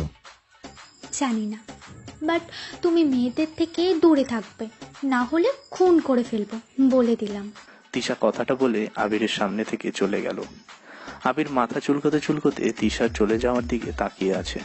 তিশা চলে যেতেই চৈতি আসলো আবিরের সামনে। আবিরকে দেখে বলল, ওহ, তাহলে এটাই কারণ ছিল তোমার, তাই না? কারণ? কিসের কারণ? আমার সাথে ভালোবাসার নাটক করলে তুমি, এখন তিশা আপুর হাত ধরে ঘুরে বেড়াচ্ছ। এতটাই তোর মার্কা ছেলে আমি কোনো দিন দেখিনি। তোমাকে কতটা বিশ্বাস করেছিলাম আমি, তুমি জানো না? হাসছো কেন? আমি হাসির কি? আসলে সবটা আমার প্ল্যান ছিল, ভালোবাসার মাইন্ড গেম ছিল। রিয়া আর আমার প্ল্যান ছিল তুমি আমাকে সত্যি মন থেকে ভালোবাসো কিনা সেটা পরীক্ষা করার জন্য। তিশা আমাদের প্ল্যানের ব্যাপারে জানে না, তাই সে রিয়ার কথা মতো এখানে আসে, যেন তুমি এসে আমি তিশার হাতটা ধরেছি এটা দেখতে পারো। আচ্ছা, সবটা বলি তোমাকে। রিয়া মানে আমার বোন একদিন বলে, ভাইয়া, চৈতি মনে হয় না তোকে ভালোবাসে। কেন? এত তাড়াতাড়ি দেখাই ভালোবাসা কখনো হয় না। কিন্তু চৌতি আমাকে ভালোবাসে। প্রমাণ করে দেখা তাহলে। আচ্ছা, তাহলে চল প্ল্যান করি একটা। গ্রামে যে চৌতিকে বলবো আমি তোমার সাথে প্রেমের নাটক করেছি, ভালোবাসিনি কোনোদিন। এরপর তুইও চৌতিকে আমার নামে বাজে কিছু বলবি। ও যদি সত্যি ভালোবাসে এসব বিশ্বাস করবে না, আর কষ্ট পাবে খুব। মানে আমার প্ল্যান ছিল তুমি আমাকে সত্যি ভালোবাসো কিনা সেটা জানার জন্য। সরি চৌতি, এতদিন তোমাকে অনেক কষ্ট দিয়েছি, আমাকে মাফ করে দিও, আর কখনো কষ্ট দিব না। তবে আমি চলে যাচ্ছি। আমাকে যে বিশ্বাস করে না তার সাথে কথা বলি না আমি। তুমি তো আর আমাকে বিশ্বাস করো না, এতটাই অবিশ্বাস করবা যে রিয়াকে তুমি এই ব্যাপারে জিজ্ঞাসা করবে। সমস্যা নেই, থাকো চৌতি, ভালো থেকো, পারলে মাফ করে দিও। আবির কথাগুলো মনে মনে বলে শয়তানি মার্কা হাসি দিল একটা। চৈতির পাশ কাটিয়ে চলে আসার জন্য পা বাড়ায়। কয়েক পা এগিয়ে আসতেই চৈতি পেছন থেকে ডাক দেয় আবিরকে। আবির চৈতির দিকে ঘোরার আগে কয়েকবার হেসে নিল। চৈতির দিকে ঘুরে চোখে কান্না কান্না ভাব এনে বলল, বলো, আর কি অপমান করার আছে? আমি ইতর, বেয়াদব, শয়তান, বলো বলো, আর কি আছে? সুপ্তিকেও ডেকে নিয়ে গালি দিতে। চৈতি কিছু বলল না। দৌড়ে এসে আবিরকে শক্ত করে জড়িয়ে ধরল চৈতি। কাঁদতে কাঁদতে বলল, সরি আবির, তোমাকে ভুল বুঝেছিলাম। তুমি কেন কাঁদছো? আবির প্লিজ, তুমি কেঁদো না। তোমাকে অনেক ভালোবাসি, তুমি যা বলবে আমি তাই করব। তুমি তবু আমাকে ছেড়ে যেও না, আমি কখনো তোমাকে অবিশ্বাস করব না আবির। আগে ছাড়ো, কেউ দেখলে কেলেঙ্কারিতে ফেসে যাব। চৈতি আবিরকে ছেড়ে দেয়। চৈতির গাল বেয়ে পানি গড়িয়ে পড়ছে। আবির ভালোবাসার শহরে একজন দক্ষ অভিনেতা। চোখে পানি আনার ভাব ধরে বলল, একটা শর্তে, আবার তোমার সাথে রিলেশনে যেতে পারি? বলো কি শর্ত? আমি সব পালন করতে রাজি। তোমার আর আমার বিষয়ের কথা কেউ জানতে পারবে না। আজকের পর থেকে সুপ্তি বা রিয়াকে কাউকে কিছু বলা যাবে না। সবার আড়ালে আমরা প্রেম করব, ঠিক আছে? এই সামান্য শর্ত? আমি রাজি। Love you Abir. I like you. ভালোবাসি বলো। আরে, আমার ভালোবাসা মনে মুখে প্রকাশ করে কি হবে? তুমি যে মনের গভীরে আছো এটা কি বুঝো না? তবুও শুনতে ইচ্ছা করে। ভালো তো বাসি না, তাহলে কি করে ভালোবাসি বলবো? এই ম্যাজিক্যাল বাক্যটি কেবল আমি যাকে ভালোবাসবো তাকেই বলবো। বাড়ি ফেরার সময় এসেছে। সবার সাথে টুকটাক কথা বলে বাড়ি থেকে বের হতে থাকে। তিশা দাঁড়িয়ে আছে এক পাশে, পারভেজ এসে দাঁড়ায় তিশার পাশে। তিশা সরে আসতে যাবে, পারভেজ তখন বলল, বিয়ান সাহেবা কেমন আছেন? আমি পারভেজ। আপনার নাম তিশা? আপনার দুলাভাই বলেছে। জি ভালো আছি। আমিও। বিয়ের দিন বিয়াইদের সাথে আড্ডা দেব কিন্তু। দেব, এখন আসি। আচ্ছা শুনুন, সাবধানে যাবেন, পিঁপড়ে যেন না অ্যাটাক করে। মানে? মিষ্টি দেখতে মেয়েদের তো পিঁপড়েরাই ডাকাতি করে। বাই। তিশা হাসি দিয়ে চলে যায়। আবির দূরে দাঁড়িয়ে তিশার ঘটনাটা দেখলো, মনে মনে বলল, এবার খেলা তো আমার শুরু হবে তিশা। প্লেবয়ের মাইন্ড গেম এখনো তোমরা কিছুই জানো না। রাকিব রিধির দিকে এগিয়ে আসতে যায়, কিন্তু আবির তাড়াতাড়ি রিধির পেছনে এসে দাঁড়ালো। রিধি ঘুরে দেখে আবির পেছনে পেছনে হাঁটছে। আবিরের পেছনে রাকিব আসছে। রিধি বুঝতে পারে আবির কেন এখানে এসে হাঁটছে। রিধিকে গাড়ির কাছে এগিয়ে দিয়ে আবির চলে আসবে, সে সময় রিধি বলে, এই আবির সাহেব শুনুন। জি। ধন্যবাদ। ধন্যবাদ কেন? আমি কিন্তু জানি আপনি কেন দুলা ভাইয়ের বন্ধুদের চোখে হলুদ লাগিয়ে দিয়েছিলেন। ঠিক হয়েছে। আবির মুচকি হাসলো। মেয়েরা সবাই গাড়িতে উঠে গিয়েছে। ড্রাইভার গাড়ি টান দিয়ে বের হয়ে যায়। আবির মনে মনে বলে, রিধি কি তাহলে আমার উপর নজর রাখে? যাক, আমি যা চাচ্ছি সেটা হতে পেতে যাচ্ছি। তানজিম, অব্র আর নিশাদ বাইক নিয়ে এগিয়ে যায়। আবিরের জুতো ছিল ভেতরে। জুতো খুঁজতে এসে একটু দেরি হয়ে গেল আবিরের। আবির জুতো পরে নিয়ে বাইরে আসে। অব্রদের কাউকেই দেখতে পায় না আবির। বাইকের উপর বসে সেলফ স্টার্ট দিতে যাবে, এমন সময় রাকিব এসে বাইকের সামনে দাঁড়ায়। পাশে এসে দাঁড়ালো পারভেজ। আবিরকে রাকিব বলল, তুই যা করছিস তা কেবল আত্মীয় খাতিরে ছেড়ে দিচ্ছি, কিন্তু পরের বার সেটা সুযোগ দেব না। কেন তোকে কথাগুলো বলছি সেটা ভালোভাবেই বুঝতে পারছিস, তাই ভালোভাবেই বলছি, রিদি কিংবা তিশার আশেপাশে যেন তোকে না দেখি আমি, না হলে এর ফল কিন্তু ভালো হবে না। তুই চিনিসও না আমরা কে। হুমকিটা ভালোই লাগলো ব্রো। একটা কথা কি জানো, নিজের এলাকায় সবাই বাঘ, কিন্তু আমি সব এলাকায় বাঘ। দেখা হবে আর খেলাও হবে। টাটা। আবির বাইক স্টার্ট দিয়ে সেখান থেকে বেরিয়ে চলে আসলো। রাকিব সাথে সাথেই সুজন ভাইকে ফোন দেয়। সুজন ভাই হলো বেশ কয়েকটি এলাকার বাজার পর্যায়ের গ্যাং লিডার, বড় একজন মাস্তানও তিনি। সুজন রাকিবের সাথে বেশ পরিচিত। রাকিবের কল দেখে রিসিভ করলো সুজন। ভাই, একটা ছেলে আমাদের হুমকি দিয়ে গেছে, ওকে দুনিয়া থেকে না সরালে শান্তি পাবো না ভাই। মানে আমার লোকদের কে হুমকি দিল? কার এত সাহস? কোন ছেলে? নাইদের বিয়ে হচ্ছে যে বাড়িতে, ওই বাড়ির একটা ছেলে, কোনের ফুফাতো ভাই হয়। তা দেখি শালারের জায়গা মতো পেলে সাইজ করে দেবো। ছেলেপুলেদের ডাক দিবে, চলে যাবে, আমিও আসবো। ওকে ভাই, বিয়েতে তো আপনার দাওয়াত আছে, সেদিন দেখবেন বেটাকে। রাখি এখন। আচ্ছা। রাকিব ফোন কেটে দিল।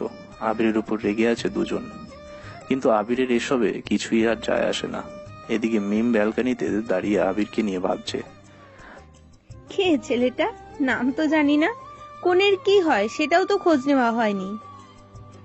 কেমন যেন নেশা ধরানোর মতো এলো, আবার চলেও গেল। ধুর, একটা মেয়ে হয়ে প্রথম দেখায় কোনো ছেলেকে নিয়ে ভাবছি। ইস, পাবলিক জানতে পারলে হাসাহাসি করবে। Abir Yamaha 15BM movie star edition 150cc বাইকটা পিক আপ তুলে অব্রদের কাছে আসলো। আবিরকে দেখে অব্র বলল, কোথায় ছিলি তুই? জুতো আনতে গিয়েছিলাম। তোর মুখে নিশাতের মতো রং লেগে আছে কেন? নিশাতের ইভার মতো কি তোকে অন্য কেউ ধরেছে নাকি? নিশাতের ইবা মানে? নিশাত তো তোর ট্রিক্স কাজে লাগিয়ে ইভার নাম্বার ম্যানেজ করে এনেছে, কিন্তু নিশাত কল দেবে না। কলে কি কথা বলবে সেটাই ভেবে পাচ্ছে না। মেয়েদেরকে দূর থেকে ছেলেরা অনেক বেশি ভালোবাসতে পারে, কিন্তু কাছে আসার পর ছেলেরা কথাই খুঁজে পায় না। তবে মেয়েরা দূর থেকে যাকে ভালোবাসে তাকে অনেক বেশি ভালোবাসে, যার পরিমাপ করা যায় না। কল দিস, এমনিতে কথা বলতে পারবি। ওরা 4 জন বাইক চালাতে থাকে। বাড়ির দিকে যাচ্ছে ওরা। তারপর বাড়ির উঠোনে সবাই বসে আছে। প্যান্ডেল সাজানোর কাজ প্রায় শেষ, কালকে বাকিটুকু করলেই হয়ে যাবে। বাড়ির বাইরেও বড় প্যান্ডেল করানো হচ্ছে, কারণ এই বিয়েতে গ্রামের প্রায় সব ধরনের লোকদের দাওয়াত। বিশেষ করে গরিব লোকদেরকে নীরব সাহেব আর আশরাফ সাহেব দাওয়াত করেছে। আবির বাইক থেকে নামলো। আবিরের ফোন বেজে উঠল। তাকিয়ে দেখে ওর আম্মুর নাম্বার। হ্যালো আম্মু, কি করো, কেমন আছো? আবির, ঢাকাতে আসবা কবে? আসবো আম্মু, তবে তোমার জন্য একটা বিশাল সারপ্রাইজ আছে। নীলিমা বেগম আবিরের কথা শুনে চুপ হয়ে গেল। নীলিমা বেগম হয়তো আন্দাজ করতে পারছে আবির কোনো সারপ্রাইজের কথা বলছে। নীলিমা বেগম কথা ঘুরিয়ে বলল, আচ্ছা আবির, তোমার তিয়াশাকে কেমন লাগে? কেমন লাগবে? ভালো একটা মেয়ে, দেখতে মিষ্টি, দুষ্টু টাইপ, বাট অনেক ভালো। গুড। আচ্ছা, তিশা কি তোমার সাথে কথা বলে? হ্যাঁ বলে, সে তো আমার সাথে সবসময় কথা বলতে চায়। কিন্তু কেন আম্মু, কি হয়েছে হঠাৎ আজকে এসব ব্যাপারে কথা বলছো? এমনি জিজ্ঞেস করলাম। আচ্ছা, এনজয় করো, তাড়াতাড়ি ফিরে আসার চেষ্টা করো। আমি তোমার সারপ্রাইজ গিফটের অপেক্ষায় রইলাম। আচ্ছা আম্মু। শোনো, তোমার নানুমণির সাথে দেখা হয়েছে? নানুমণি? কই, আমাকে তো কেউ এই ব্যাপারে বলেনি, আব্বু তো বলেনি। দেখা করিও, রাখছি। আবির ফোন পকেটে রাখলো। নানু নানিকে এসে দেখেনি বড় হওয়ার পর। সেই যে ছোটবেলায় দেখেছিল, যখন আবির ক্লাস 1-এ পড়তো, সেই সময় এসেছিল নানু বাড়িতে, তাও একদিনের জন্য।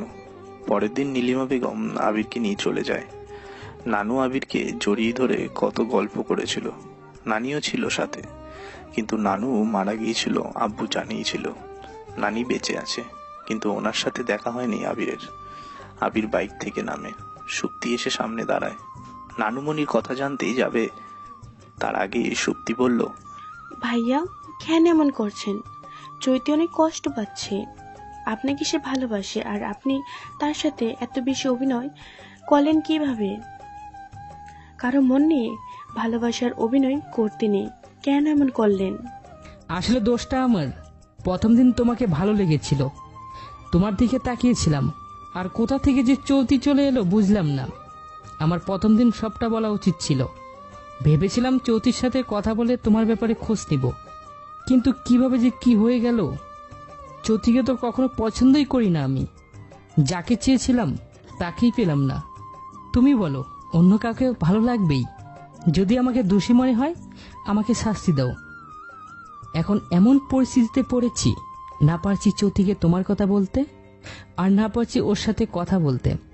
কারণ যদি আমি তোমার কথা ওকে বলি, সে আমাকে নয় তোমাকে ভুল বুঝবে।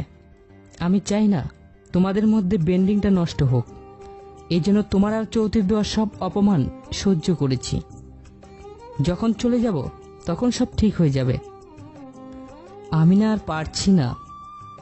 তুমি বলো, আমার কি দোষ? তোমাকে পাওয়ার জন্য তোমার বোনের হেল্প নিতে চেয়েছিলাম।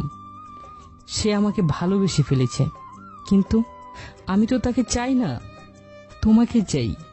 যা এখন সে চাওয়াটা মনের মধ্যে আটকে আছে। এই জন্য তোমার বোনকে ভালো লাগছে না। মাঝে মাঝে ইচ্ছে করে নিজেকে মেরে ফেলি। আমার দোষটা কি তুমি বলো? উপরওয়ালা হয়তো এটাই লিখে রেখেছিল। প্লিজ আমাকে বিশ্বাস করো না। আমিও চাই না কেউ আমাকে বিশ্বাস করুক, আমাকে সবাই অপমান করুক, সেটাই ভালো আমার জন্য। সুপ্তি আবিরের কথাগুলো শুনে হাঁ হয়ে গেল। আবির এমন করে গুছিয়ে মিথ্যে কথা বলে মেয়ে পটাতে পারে, এটা কেবল আবিরই জানে। সুপ্তি একদম চুপ হয়ে গেছে। না পারছে এখন আবিরকে কিছু বলতে, আর না পারছে কিছু ভাবতে। কেবল মাথার মধ্যে সুপ্তির একটাই চিন্তা করছে, আর তা হলো আবির ওকেই চায়। আবির মন খারাপের ভান করে পাশ কেটে চলে যেতে প্রস্তুত হয়। সুপ্তি বলল, শোনেন, আপনি এতক্ষণ যা বললেন, এটা কি সবটাই সত্য? বললাম তো বিশ্বাস করতে হবে না। সত্যি কি মিথ্যা সেটা আমি জানি। আর আমার থাকবে এসব, কাউকে চাই না আমি। নিরি আপু কবুল বলার পরেই আমি একা চলে যাব এখান থেকে, সব ঝামেলা শেষ। আমার জন্য তুমি চৌতির কাছে খারাপ হয়ে যাবে। যে জানবে ব্যাপারটা সে আমাকে অন্যরকম দৃষ্টিতে দেখবে, ভাববে তোমার বোনের বিহেভকে তুমি কেড়ে নিয়েছো। আমিও চাই না তোমাকে কেউ কিছু বলুক। জানো সত্যি, প্রথম যখন তোমাকে দেখেছিলাম তখন বুকের মধ্যে কেমন যেন ঢিপ ঢিপ শুরু হয়েছিল। একটা সত্যি কথা হলো, যদি মন থেকে সত্যি কাউকে চাওয়া হয় তাকে দেখে ভয় বাড়ে, যা এতদিন হয়নি। তোমাকে দেখার পর হয়েছিল। তোমার সাথে কথা বলার কত চেষ্টা করেছি, কিন্তু ভয় কাজ করত। ভুলটা আমার, চৌতির কাছে হেল্পের জন্য গিয়েছিলাম। এখন ও যদি এসব জানে, না জানে কি হবে। যাই হোক, ওকে সবটা বলে দিও। এই না না, শোনেন, চৈতিকে কিছু বলার দরকার নেই। আপনি ওকে ইগনোর করতে থাকুন, তাহলেই হবে। আর আমিও চৈতিকে এখন এসব বলবো না। কেন বলো, কেন বলবে না? তুমি তো আর আমাকে ভালোই বাসো না। সেটা সময় হলে জানতে পারবেন, তবে প্রমিস করেন কেউ যেন আপনার আর আমার কথা জানতে না পারে। ওকে সত্যি, আজ না অনেক হ্যাপি লাগছে। যাকে এতদিন দূর থেকে চেয়েছি তাকে পেতে যাচ্ছি। ইস, কি যে খুশি লাগছে। হয়েছে, শুনুন তো। সুপ্তি লজ্জা পেয়ে তাড়াতাড়ি আবিরের সামনে থেকে চলে গেল। আবির সুপ্তি চলে যাওয়ার দিকে তাকিয়ে একটু শব্দ করে হাসলো, বিড়বিড় করে বলল, আই এম এ প্লে বয়। আমার মাইন্ড গেম বোঝা এত সহজ নাকি? শত্রুকে পটিয়ে নিব যদি সে মেয়ে হয়। আবির ওর নানুমণির খোঁজে এদিকে সেদিকে যেতে থাকে, কিন্তু কাউকে জিজ্ঞেস করার মতো পাচ্ছে না কেউ। হঠাৎ দেখে রিধি দাঁড়িয়ে আছে। আবির একটু কাছে যেতে রিধিকে ডাক দেয়।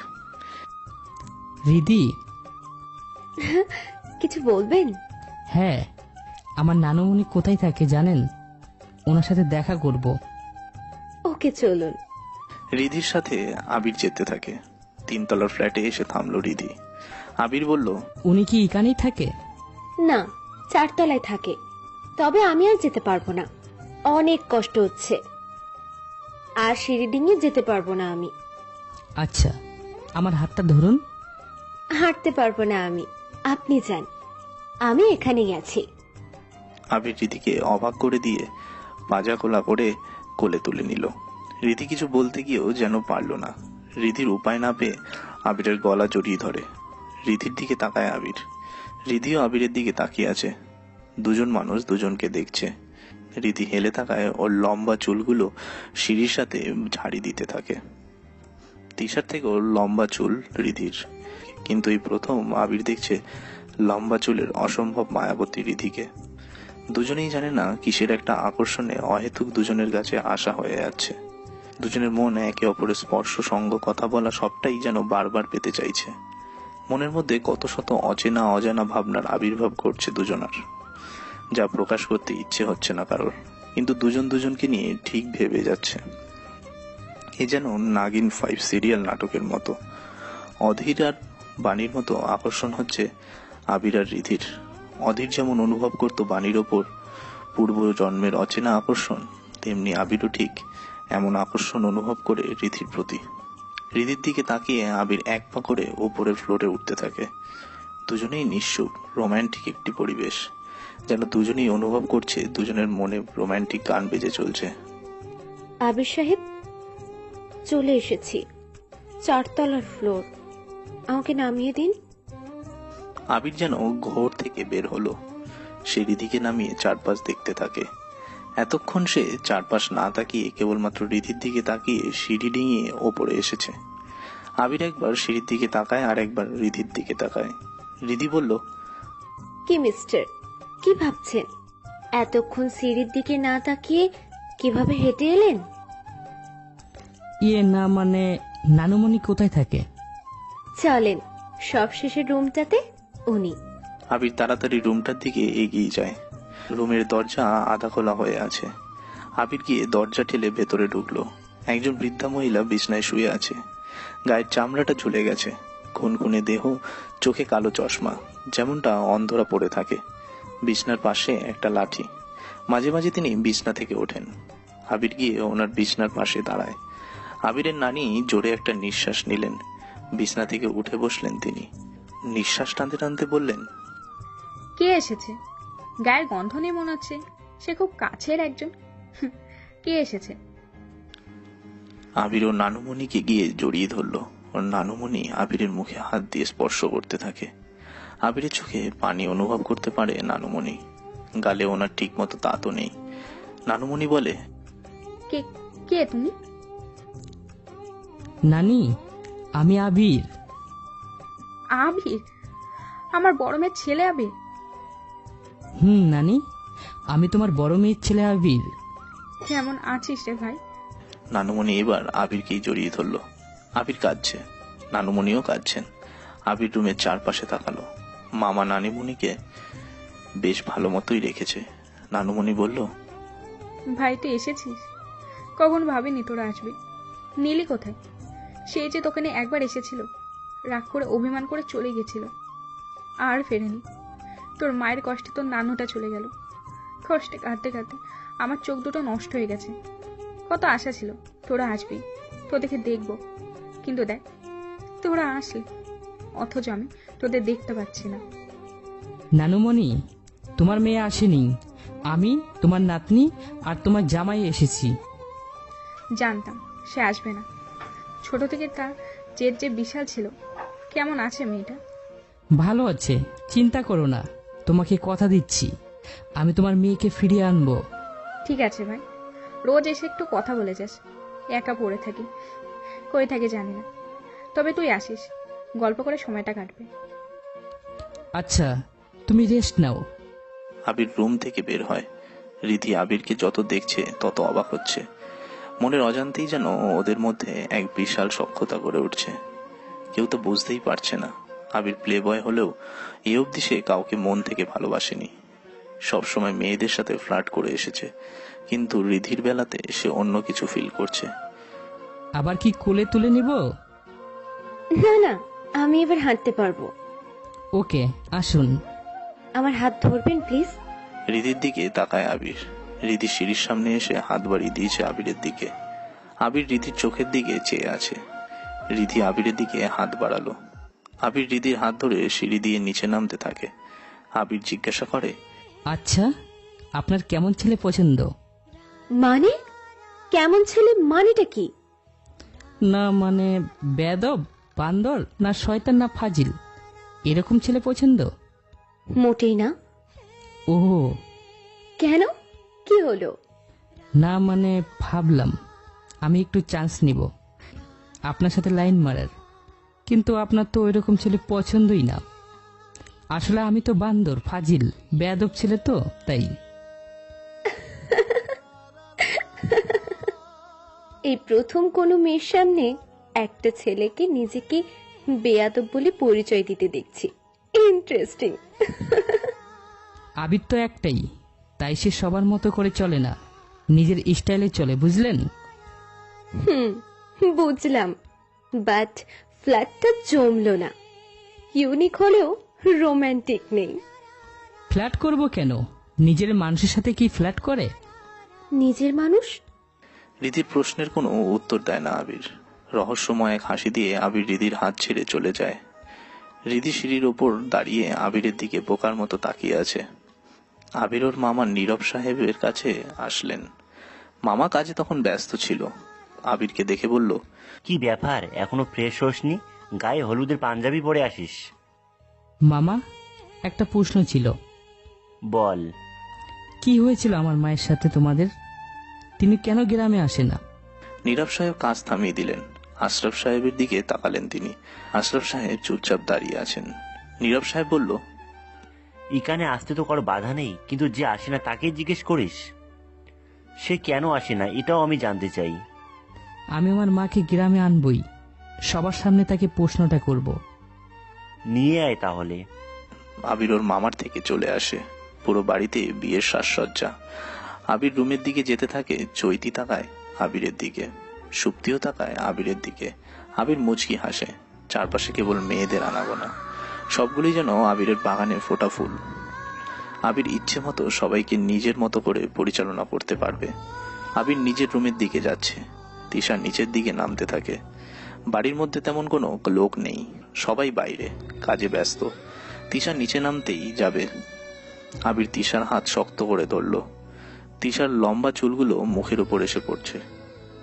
তিশা চুলগুলো কানে গুঁজতে যাবে, আবির তিশাকে থামিয়ে দেয়।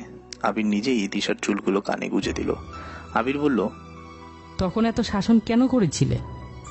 তুমি কি কিছুই বোঝনি কেন করেছিলাম? শোনো, ভালোবাসা পছন্দ বা ভালো লাগা যথাসম্ভব বুঝিয়ে বলতে হয়। একটা ছেলে আর মেয়ে যেমন সারা জীবন বন্ধু হয়ে থাকতে পারে না, তেমনি তাদের মধ্যে একসময় ভালোবাসার সৃষ্টি হয়ে থাকে। কিন্তু যদি সে ভালোবাসা বুঝিয়ে না প্রকাশ করা যায়, তাহলে সে ভালোবাসা কিন্তু অনেক কষ্ট বয়ে নিয়ে আসে। তাই যাকে ভালোবাসা উচিত তাকে যথাসম্ভব বুঝিয়ে বলা দরকার। কে জানে, তুমি বুঝিয়ে বলবা না, তোমার ভালোবাসা আরেকজন নিয়ে চলে যাবে। এবার বলো, এত রাগ কেন দেখিয়েছিলে? আমি যে কোনো মেয়ের সাথে কথা বলতে পারি, রাগ দেখাবা কেন তুমি? ঠিক আছে, সরি, তোমার যা খুশি তাই করো, রাগ দেখাবো না। তিশা কথাটা বলে চলে যেতে চায়। আবির তিশার হাত টেনে ধরল। তারপর আবির তিশার হাত ধরে টান দিল নিচের দিকে। তিশার নিচের সিঁড়িতে দাঁড়িয়ে আবিরের দিকে তাকায়। আবির তিশাকে বলল, আমি আমার উত্তর পাইনি, বলো কেন রেখে কথা বলছো? জানি না, নিজেই বুঝতে পারছি না আমার কি হয়েছে। ভালোবাসো আমায়? জানি না। কেন জানো না? বলো আমাকে ভালোবাসো। তুমি তো চৈতিকে ভালোবাসো, রিয়ার বান্ধবীকেও ভালোবাসো। দুজনকে কিভাবে ভালোবাসা যায়? রিয়াকে জিজ্ঞাসা করিও তাহলে আমি কাউকে ভালোবাসি কিনা। তুমি আমাকেও যে ভালোবাসবে এটার কি কোনো গ্যারান্টি আছে আবির? শোনো, সত্যিকারের ভালোবাসা কোনো প্রমাণ দিতে হয় না, এটা ফিল করতে হয়, নিজে তার উত্তর খুঁজে পাবে। থাক, আমাকে ভালোবাসতে হবে না। কালকে নাহিদের বাড়ি থেকে মেয়েরা আসবে, ওই যে নাহিদের বোন মিম আছে না, ওকে প্রপোজ করব, একটু হেল্প করে দিও প্লিজ। টাটা। আবির কথাটা বলে উপরের সিঁড়িতে পা রাখলো। তিশা আবিরের হাত ধরে ফেললো। তিশা এবার এগিয়ে এসে আবিরের থেকে এক সিঁড়ির ওপরে দাঁড়ালো। আবির মাথা উঁচু করে তিশার দিকে তাকিয়ে আছে। তিশা বলল, আমি বড্ড জেদি, আমার যেটা চাই সেটা আমারই থাকবে। অন্য কেউ ভাগ নিতে এলে সেই জিনিসটা আমি নষ্ট করে দেব, না হয় নিজেকে মেরে ফেলবো। হয় সে আমার থাকবে, না হয় কাউকে হতে দেব না, বুঝলে আবির বাবু? বুঝলাম তিতা, না মানে তিশা। তুমি আবার আমাকে তিতা বলছো? তিশা বা তিতা সবটা তো আমার প্রপার্টি, সো আমার সম্পত্তি আমি যা খুশি করব, তোমার কি? আগে বিয়ে করে রেজিস্ট্রেশন করো মিস্টার আবির বাবু, তারপর আসিও সম্পত্তি দেখাতে। আবিরের রেজিস্ট্রেশন লাগে না, রেজিস্ট্রেশন নিজেই আবিরের কাছে আসে। সব মানুষ নিজের এলাকায় বাপ হয়, আর এই আবির সব এলাকার বাপ, বুঝলে?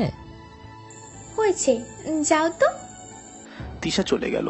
আবির তিশার চলে যাওয়ার দিকে তাকিয়ে আছে। আবির ঘুরে চলে আসতে যাবে, তখনই সে খেয়াল করে কে যেন আড়াল থেকে ওদেরকে দেখছে। আবির তাকাতেই ছায়ামূর্তিটা চলে গেল সেখান থেকে। আবির পাত্তা না দিয়ে চলে আসলো সেখান থেকে। এমপি সোহেল আহমেদ ফ্যাক্টরি তৈরি করার জন্য কয়েকটা লোক পাঠায় নীরব সাহেবের জায়গা দখলে, মানে খেলার মাঠে ফ্যাক্টরি বানানোর প্ল্যানে কয়েকজনকে পাঠায়। ভূমি অফিসার, ইঞ্জিনিয়ার সহ সোহেল আহমেদ দলের কতগুলো ছেলেরা মাঠের মধ্যে গাড়ি রেখেছে। জমির চারপাশে পিলার পোতার প্রস্তুতি নিচ্ছে। একটা কালো জিপ করে 6 জন লোক মাঠের মধ্যে আসলো। 6 জনের মধ্যে 4 জন ছেলে। তারা গাড়ি থেকে নেমে দাঁড়ায়। যে গাড়ি চালাচ্ছিল সে হলো জেরিন। জেরিনের সাথে আরো একটি মেয়ে আছে, নাম হচ্ছে স্নেহা। জেরিন জিপ গাড়ির সামনে ডিকিতে গিয়ে বসলো। স্নেহা বিয়ারের বোতল এনে দেয় জেরিনকে। জেরিন জিন্স আর শার্ট পরে বসে আছে। স্নেহার থেকে বিয়ারের বোতল নিয়ে ছিপি খুলে খেতে থাকে। কয়েক ডোক খাওয়ার পর জিপ থেকে নেমে দাঁড়ায়। জায়গাটা আমার বাবা নিয়ে নিয়েছে, আপনাদের কোনো সমস্যা নেই, আপনারা কাজ শুরু করেন, আর আমি আছি এখানে, দেখি কে ঝামেলা করে। নীরব আর আশরাফ সাহেব বিয়ের ব্যস্ততায় বাড়িতে কাজ করছে। অভ্র, তানজিম আর নিশাত নীরব সাহেবের বাড়ির দিকে আসছিল। দূর থেকে দেখে ওদের খেলার মাঠে লাল প্লাগ পুঁতে পিলার বসানো হচ্ছে। অভ্র আর তানজিম দৌড়ে মাঠের দিকে আসে। নিশাত বাড়ির মধ্যে প্রবেশ করে নীরব সাহেবদের ডাকে। অভ্র আর তানজিম জেরিনের সামনে আসে। অভ্রের দিকে জেরিন তাকায়।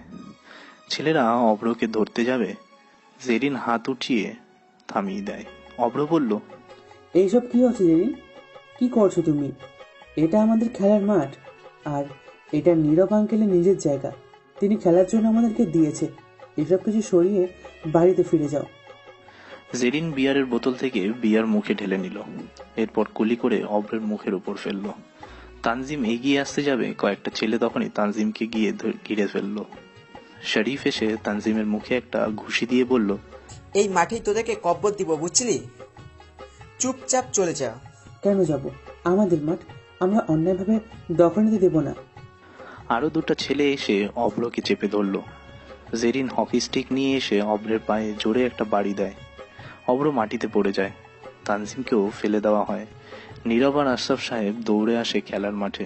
নীরব সাহেব এসেই পিলার পোতা বাধা দেয়, মাটি থেকে তুলে ফেলে দিতে থাকে। আশরাফ সাহেব বলল, এসব কি? তোমাদেরকে কে পাঠিয়েছে এসব করতে? বেরিয়ে যাও এখান থেকে, না হলে সবগুলোকে জেলে পড়ে দেব। ওই আঙ্কেল, আমি বলেছি এসব করতে, কারণ আমার বাবার জায়গাটা এখন অনেক প্রয়োজন, তাই চুপচাপ চলে যান। তোমার সাহস কি করে হয় আমার জমি দিয়ে এসে অর্ডার করেন? দেখো, বাড়িতে বিয়ে চলছে, আমি চাই না এইসব জমি নিয়ে ঝামেলা করতে। চলে যাও বলছি। হে আঙ্কেল, আস্তে। এর আগে বাবার সাথে অনেক কথা বলেছেন। আপনি না জমি বিক্রি করবেন না বাবাকে দেবেন, তাই তো আদায় করে নিতে হবে। আমি আবার যা চাই সেটা আদায় করে ছাড়ি। জোর করে আদায় করতে বেশ মজাই লাগে। সেধে পড়ে জিনিসের গুরুত্ব থাকে না boss. So go to home. Nirob সাহেব জেরিনের দিকে এগিয়ে আসে। জেরিন সব ছেলেদেরকে ইশারা করে নীরবকে আটকাতে শরীফ নীরব সাহেবকে মারতে যাবে, তখনই অভ্র এসে সামনে দাঁড়ায়। হাত দিয়ে সেটা ঠেকিয়ে শরীফকে একটা ঘুষি দেয়। শরীফ রেগে গিয়ে কোমর থেকে ছুরি বের করলো। ছুরি দিয়ে অভ্রকে আঘাত করতে যাবে, অভ্র তখনই সরে যায়, আর ছুরিটা গিয়ে অভ্রের হাতে লাগে, বেশ খানিকটা কেটে যায়। আশরাফ সাহেব পুলিশকে ফোন দেয়। জেরিন গাড়ির ওপর এসে বসলো। জেরিন হলো সোহেল আহমেদের ছোট মেয়ে। দুটো ছেলেও আছে সোহেলের। সোহেল আহমেদ ক্ষমতার বলে এমপি হয়েছে। এর আগে অভ্র বাবা ছিল এমপি। সোহেলের বড় ছেলে আইন বিভাগে নিয়ে পড়াশোনা করে একজন বিশাল উকিল হয়েছে। এই জন্য সোহেল ইচ্ছে মতো অনেক জমি নকল কাগজ বানিয়ে নিজের করে নিয়েছে। মেজ ছেলে থাকে দেশের বাইরে বিজনেস করে, আর ছোট মেয়ে জেরিন ওর বাবার মতোই হয়েছে। যা মন চায় ঠিক ওটাই করবে জেরিন। যার কাছে যে জিনিসগুলো ভালো লাগবে জেরিন তার থেকে সেটাই কেড়ে নেবে। সবকিছুতেই ক্ষমতা দেখায় জেরিন। আজকেও তার ব্যতিক্রম নয়।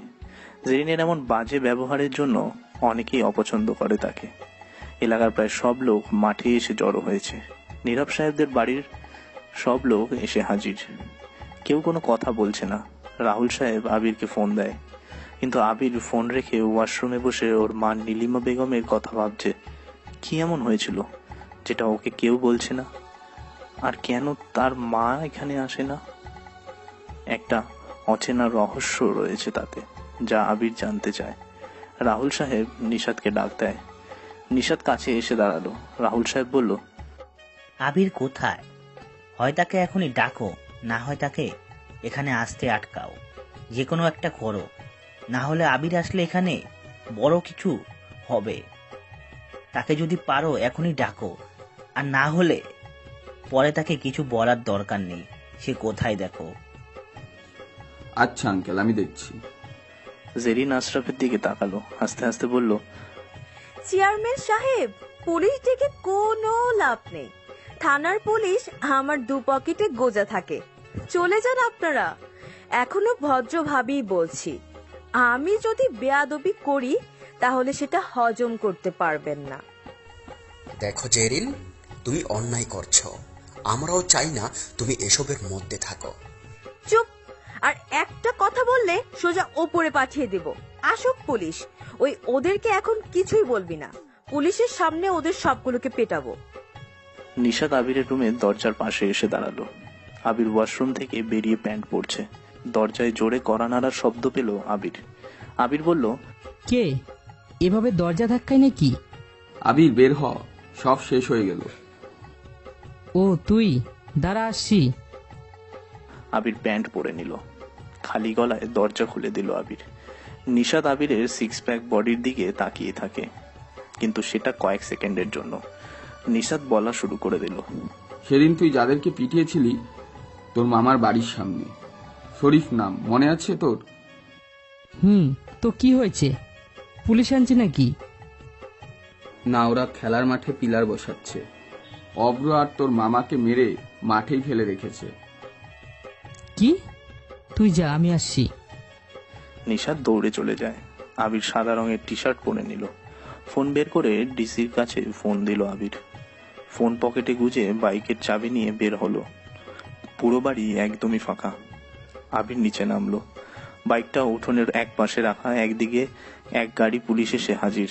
এলাকায় সব লোক এবার চারপাশে গোল হয়ে দাঁড়িয়ে দেখছে। পুলিশ এসে আশরাফ সাহেবকে সালাম দিল। আশরাফ সাহেব বলল, অফিসার, এদের সবগুলোকে থানায় ধরে নিয়ে যান। Okay sir. অফিসার এগিয়ে আসতে থাকে শরীফের দিকে। তখনই ওনার ফোন বেজে ওঠে। তাকিয়ে দেখে এমপি সাহেবের কল। অফিসার তাড়াতাড়ি ফোন রিসিভ করলো। ওপাশ থেকে এমপি সাহেব বলল, অফিসার, তোমার জন্য 3টে অফার আছে, কোনটা নিবা? প্রথমটা হলো টাকা, দ্বিতীয়টা হলো বহুদূর ট্রান্সফার, যেখানে কেউ যাইতে চায় না, আর তৃতীয়টা হলো তোমার লাশ। বলো কোনটা চুজ করবে তুমি? অবশ্যই প্রথমটা নেব। আমি কিছুই করব না স্যার, শুধু দেখছি এবার কে বাধা দেয়। অফিসার থেমে যায়, ঘুরে আশরাফ সাহেবের দিকে তাকালো। কড়া গলায় বলল, আপনি কেন সোহেল স্যারের কাজে বাধা দিচ্ছেন? আপনি নিজের কাজ করুন, যা হচ্ছে তা দেখতে থাকুন। কি বলেছিলাম আঙ্কেল, চুপচাপ চলে যেতে? শুনলেন না। তখন আর কি, আমারই তো কাজ করতে হবে। Don't mind uncle. জেরিন জিপের উপর থেকে নামলো। স্নেহা আরো একটি বিয়ারের বোতল বের করে দাঁড়ালো। এদিকে আবির বাইক স্টার্ট দিয়ে বাড়ির বাইরে বের হলো। নিশাত আর রাহুল সাহেব আবিরের দিকে তাকায়। তিশা, রীতি সবাই তাকালো আবিরের দিকে। রাহুল সাহেব নিশাতকে বলল, এবার ওরা গেল রে। নিশার সাথে সাথেই প্রশ্ন করে, কেন আঙ্কেল? দেখতে থাকো শুধু। আবির মাঠের প্রবেশের রাস্তায় বাইক নিয়ে এসে জোরে টান দেয়। খেলার মাঠে এসে জোরে পিক আপ তোলে। ক্লাসিক চেপে রাখার জন্য বাইক বেশ শব্দ করেই উঠল। জেরিনেরা সবাই সেদিকেই তাকালো। আবির বাইক চালিয়ে জেরিনদের কাছে আসলো। বাইক থেকে নেমে দাঁড়ালো আবির। এ আবার কে? মনে হচ্ছে এই গল্পের হিরো।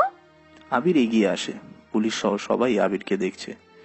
জেরিন স্নেহার থেকে বিয়ারের বোতল নিতে যাবে, তার আগেই আবির এসে স্নেহার হাত থেকে বোতল কেড়ে নিল। বোতলের মুখ খুলে মুখে ঢেলে নিল। এক চুমুকেই বিয়ারের বোতলের সবটা বিয়ার খেয়ে ফেললো আবির। খালি বোতল জেরিনের জিপের ওপর রেখে দিল।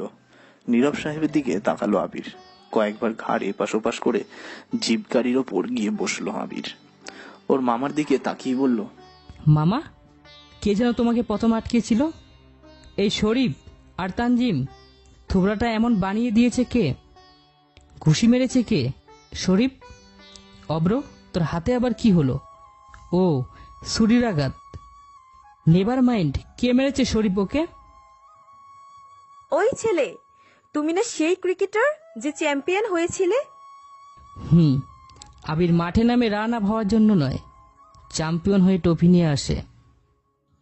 বাট ইটস নট গেম বস। তাই তোমাকেই বলছি, এখান থেকে সবাইকে নিয়ে চলে যাও। তোমাকে যদি মারি তাহলে ওদেরকে ধরে নিয়ে যাওয়ার মতো কেউ থাকবে না। বুঝলাম। আবির, সেদিন ঝামেলা করেছিলি, কিছুই বলিনি। এখান থেকে যা।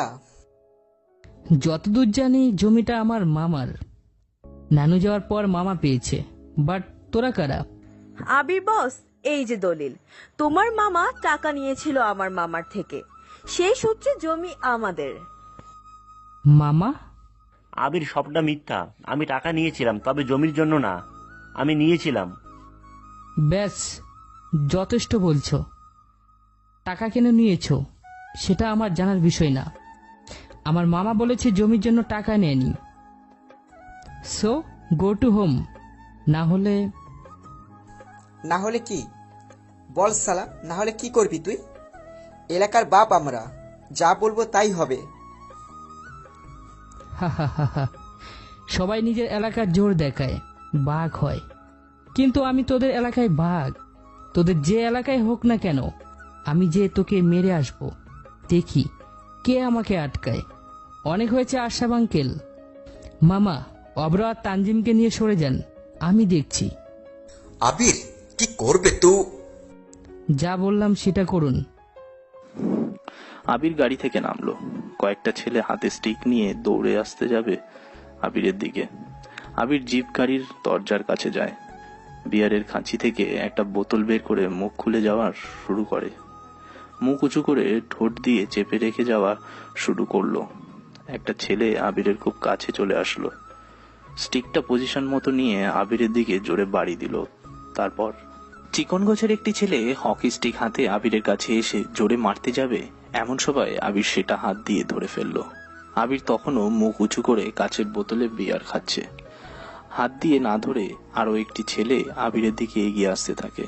আবিরকে হিট করতে যাবে, সে সময় আবির আরো একবার হাত দিয়ে লাঠিটা ধরে ফেললো। সবাই আবিরের অ্যাকশন সিনের দিকে তাকিয়ে আছে। রাহুল সাহেব নিশাদকে বলল, বললাম না এবার খেলা হবে, আমরা দর্শক এখন। নিশাদ সিটি বাজিয়ে উঠল। আবিরের বিয়ার খাওয়া শেষ হয়। একটা ছেলেকে গাড়ির সাথে জোরে ধাক্কা দিল। তারপর মুখ থেকে বোতল হাতে নিয়ে আর একটা ছেলের মাথায় মারে আবির। ছেলেটা মাটিতে পড়ে যায়। আবির জেরিনের কাছে আসে। নকল জমির দলিল জেরিনের থেকে কেড়ে নিল।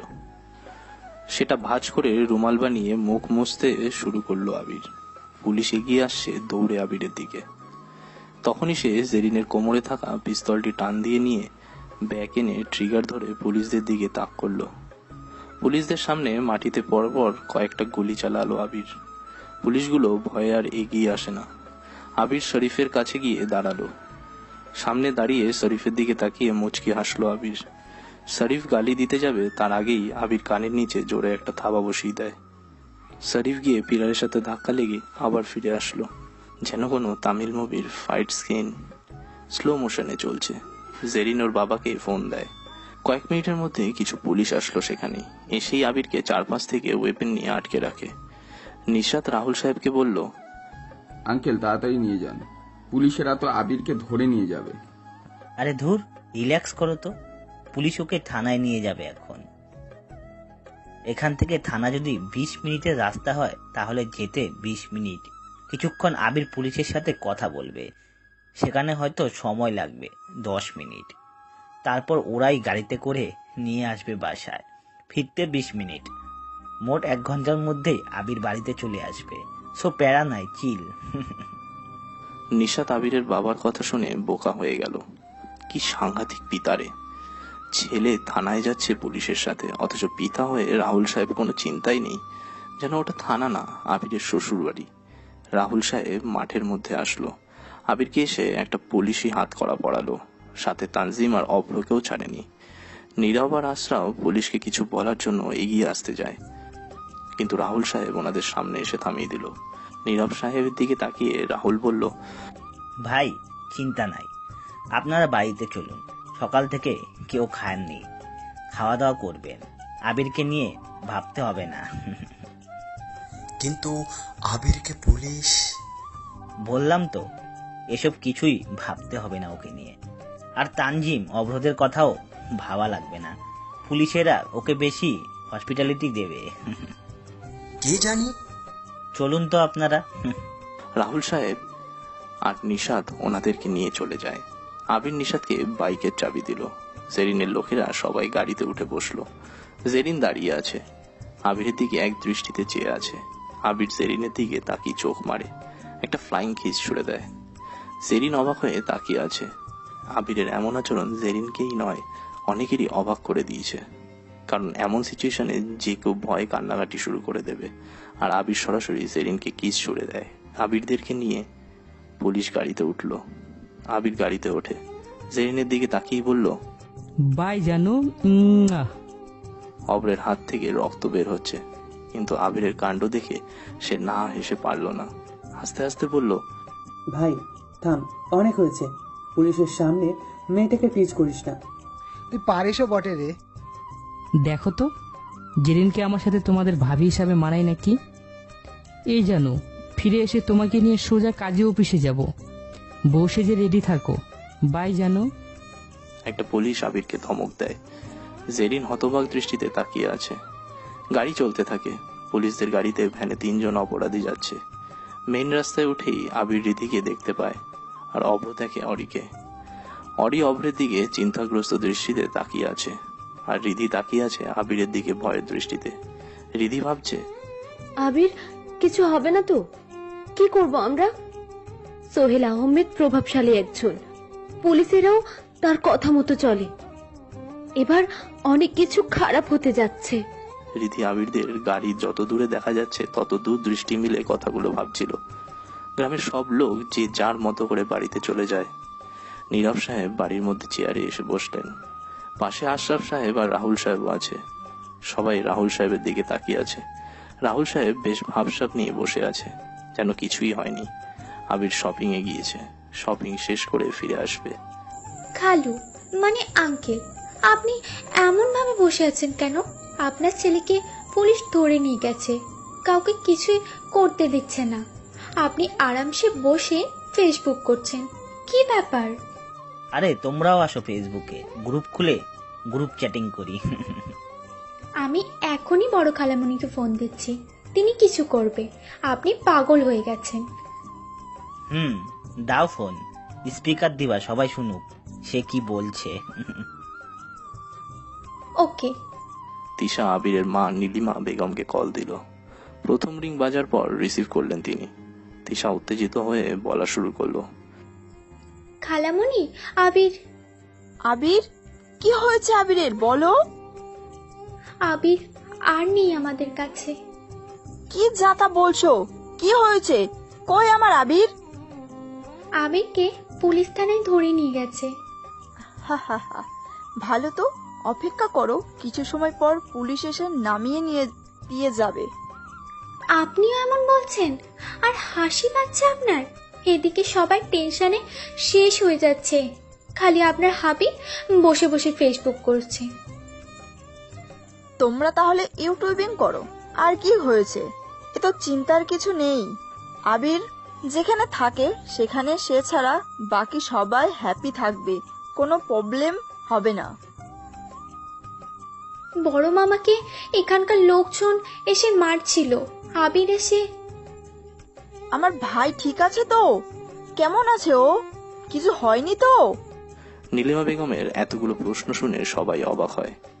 কারণ যে বোন তার ভাইয়ের উপর অভিমান করে আসে না এখানে, সেই বোন তার ছেলের থেকেও ভাইয়ের চিন্তায় উদ্গ্রীব হয়ে গেছে।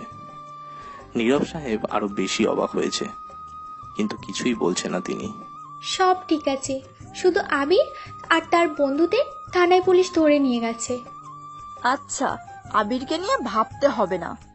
প্রতিটি মানুষই নিজ এলাকায় বাপ হয়, আর আবির ওই এলাকার বাপেরও বাপ। না মানে আবিরের ডায়লগ দিলাম, চিল করো। নীলিমা বেগম ফোন কেটে দিলেন। সবাই অবাক হচ্ছে, কারণ রাহুল আর নীলিমার ছেলের কোনো চিন্তাই এরা করছে না।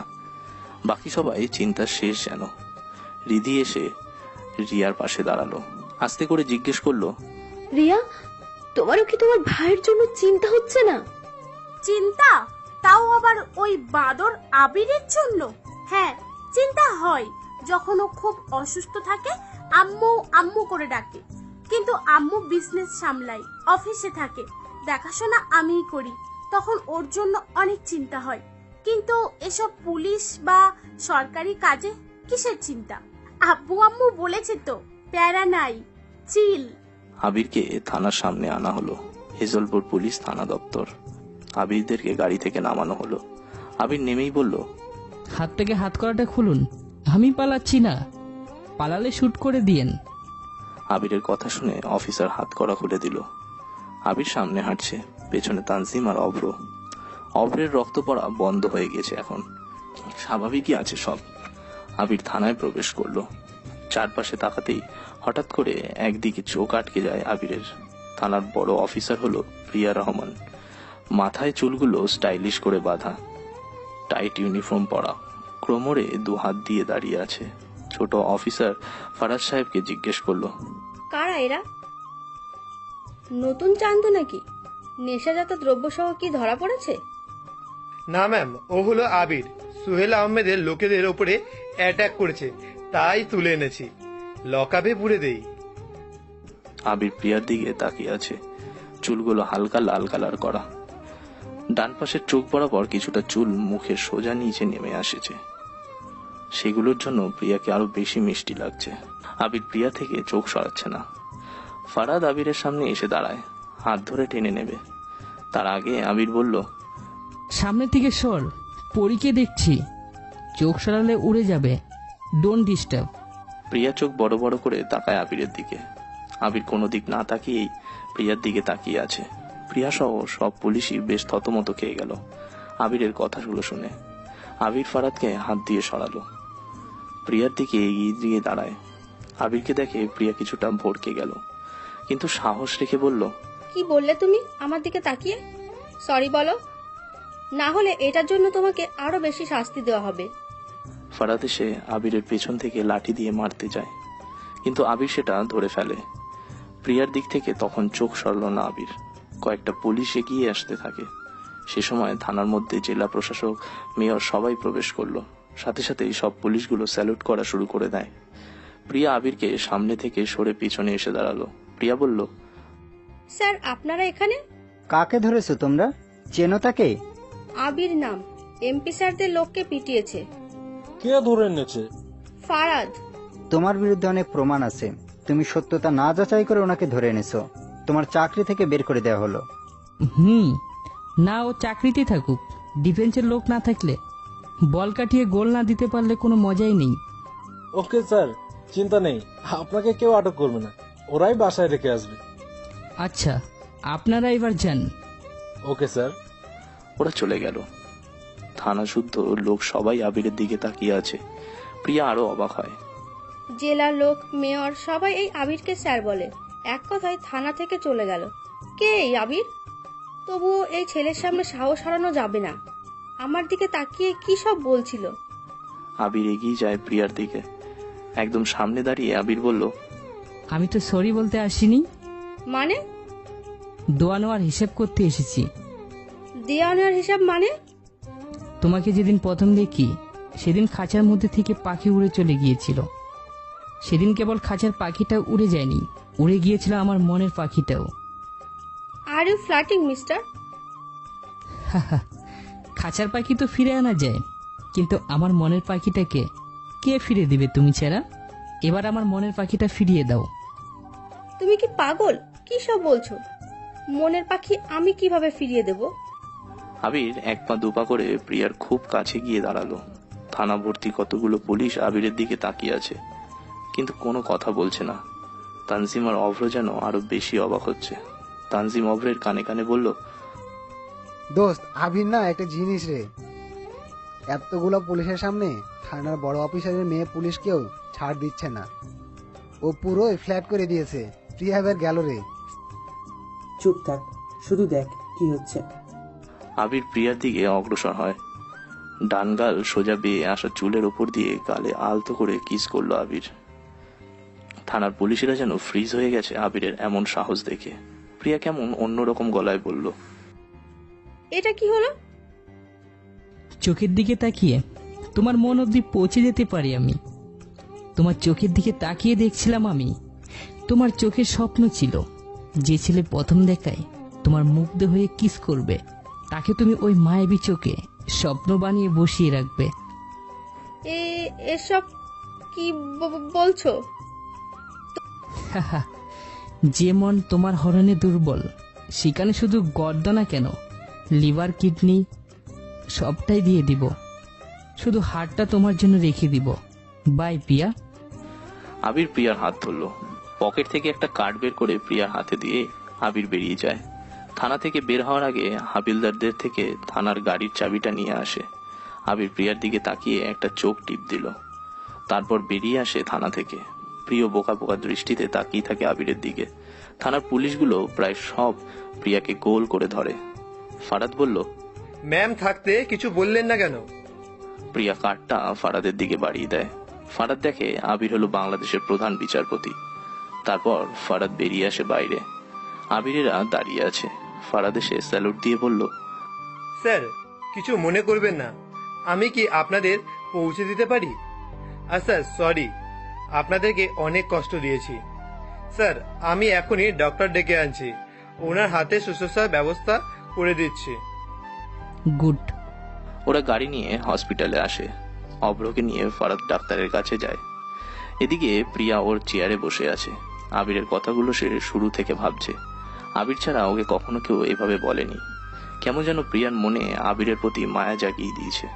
নীরব সাহেব পাইচারি করছে। অভ্র আর তানজিমের বাবা ওনাদের বাড়িতে এসে বসে আছে। রাহুল সাহেব সবাইকে চিন্তা করতে বারণ করছে। তবু ছেলেরা না ফেরা অবধি সবাই চিন্তায় ভেঙে পড়ছে। কিছু সময় পর অভ্রকে সাথে নিয়ে বের হয় ফারাদ। ফারাদ গাড়ি চালাচ্ছে। ওরা তিনজন পেছনে বসে আছে। অভ্র আস্তে করে আবিরকে বলল, তুই প্রিয়াকে আগে থেকে জানতি? না, আজকেই প্রথম দেখলাম। পুলিশ তো, তাই একটু বেশি ফ্ল্যাট করলাম। পুলিশ তো কি হয়েছে, মেয়ে তো নাকি? আর যেখানে মেয়ে আছে সেখানে আবিরের পেলের ভয় গেম তো শুরু হবেই। তুই জিনিয়াস মজনু রে, তুই জিনিয়াস মজনু। এখন যদি প্রিয়া তোর কথায় ফেসে প্রেমে পড়ে তাহলে? কারো প্রেমে পড়াটা একান্ত নিজের প্রবলেম, আমার কি আসে যায়? বুঝেছি। ওরা বাড়ির দিকে আসতে থাকে। তারপর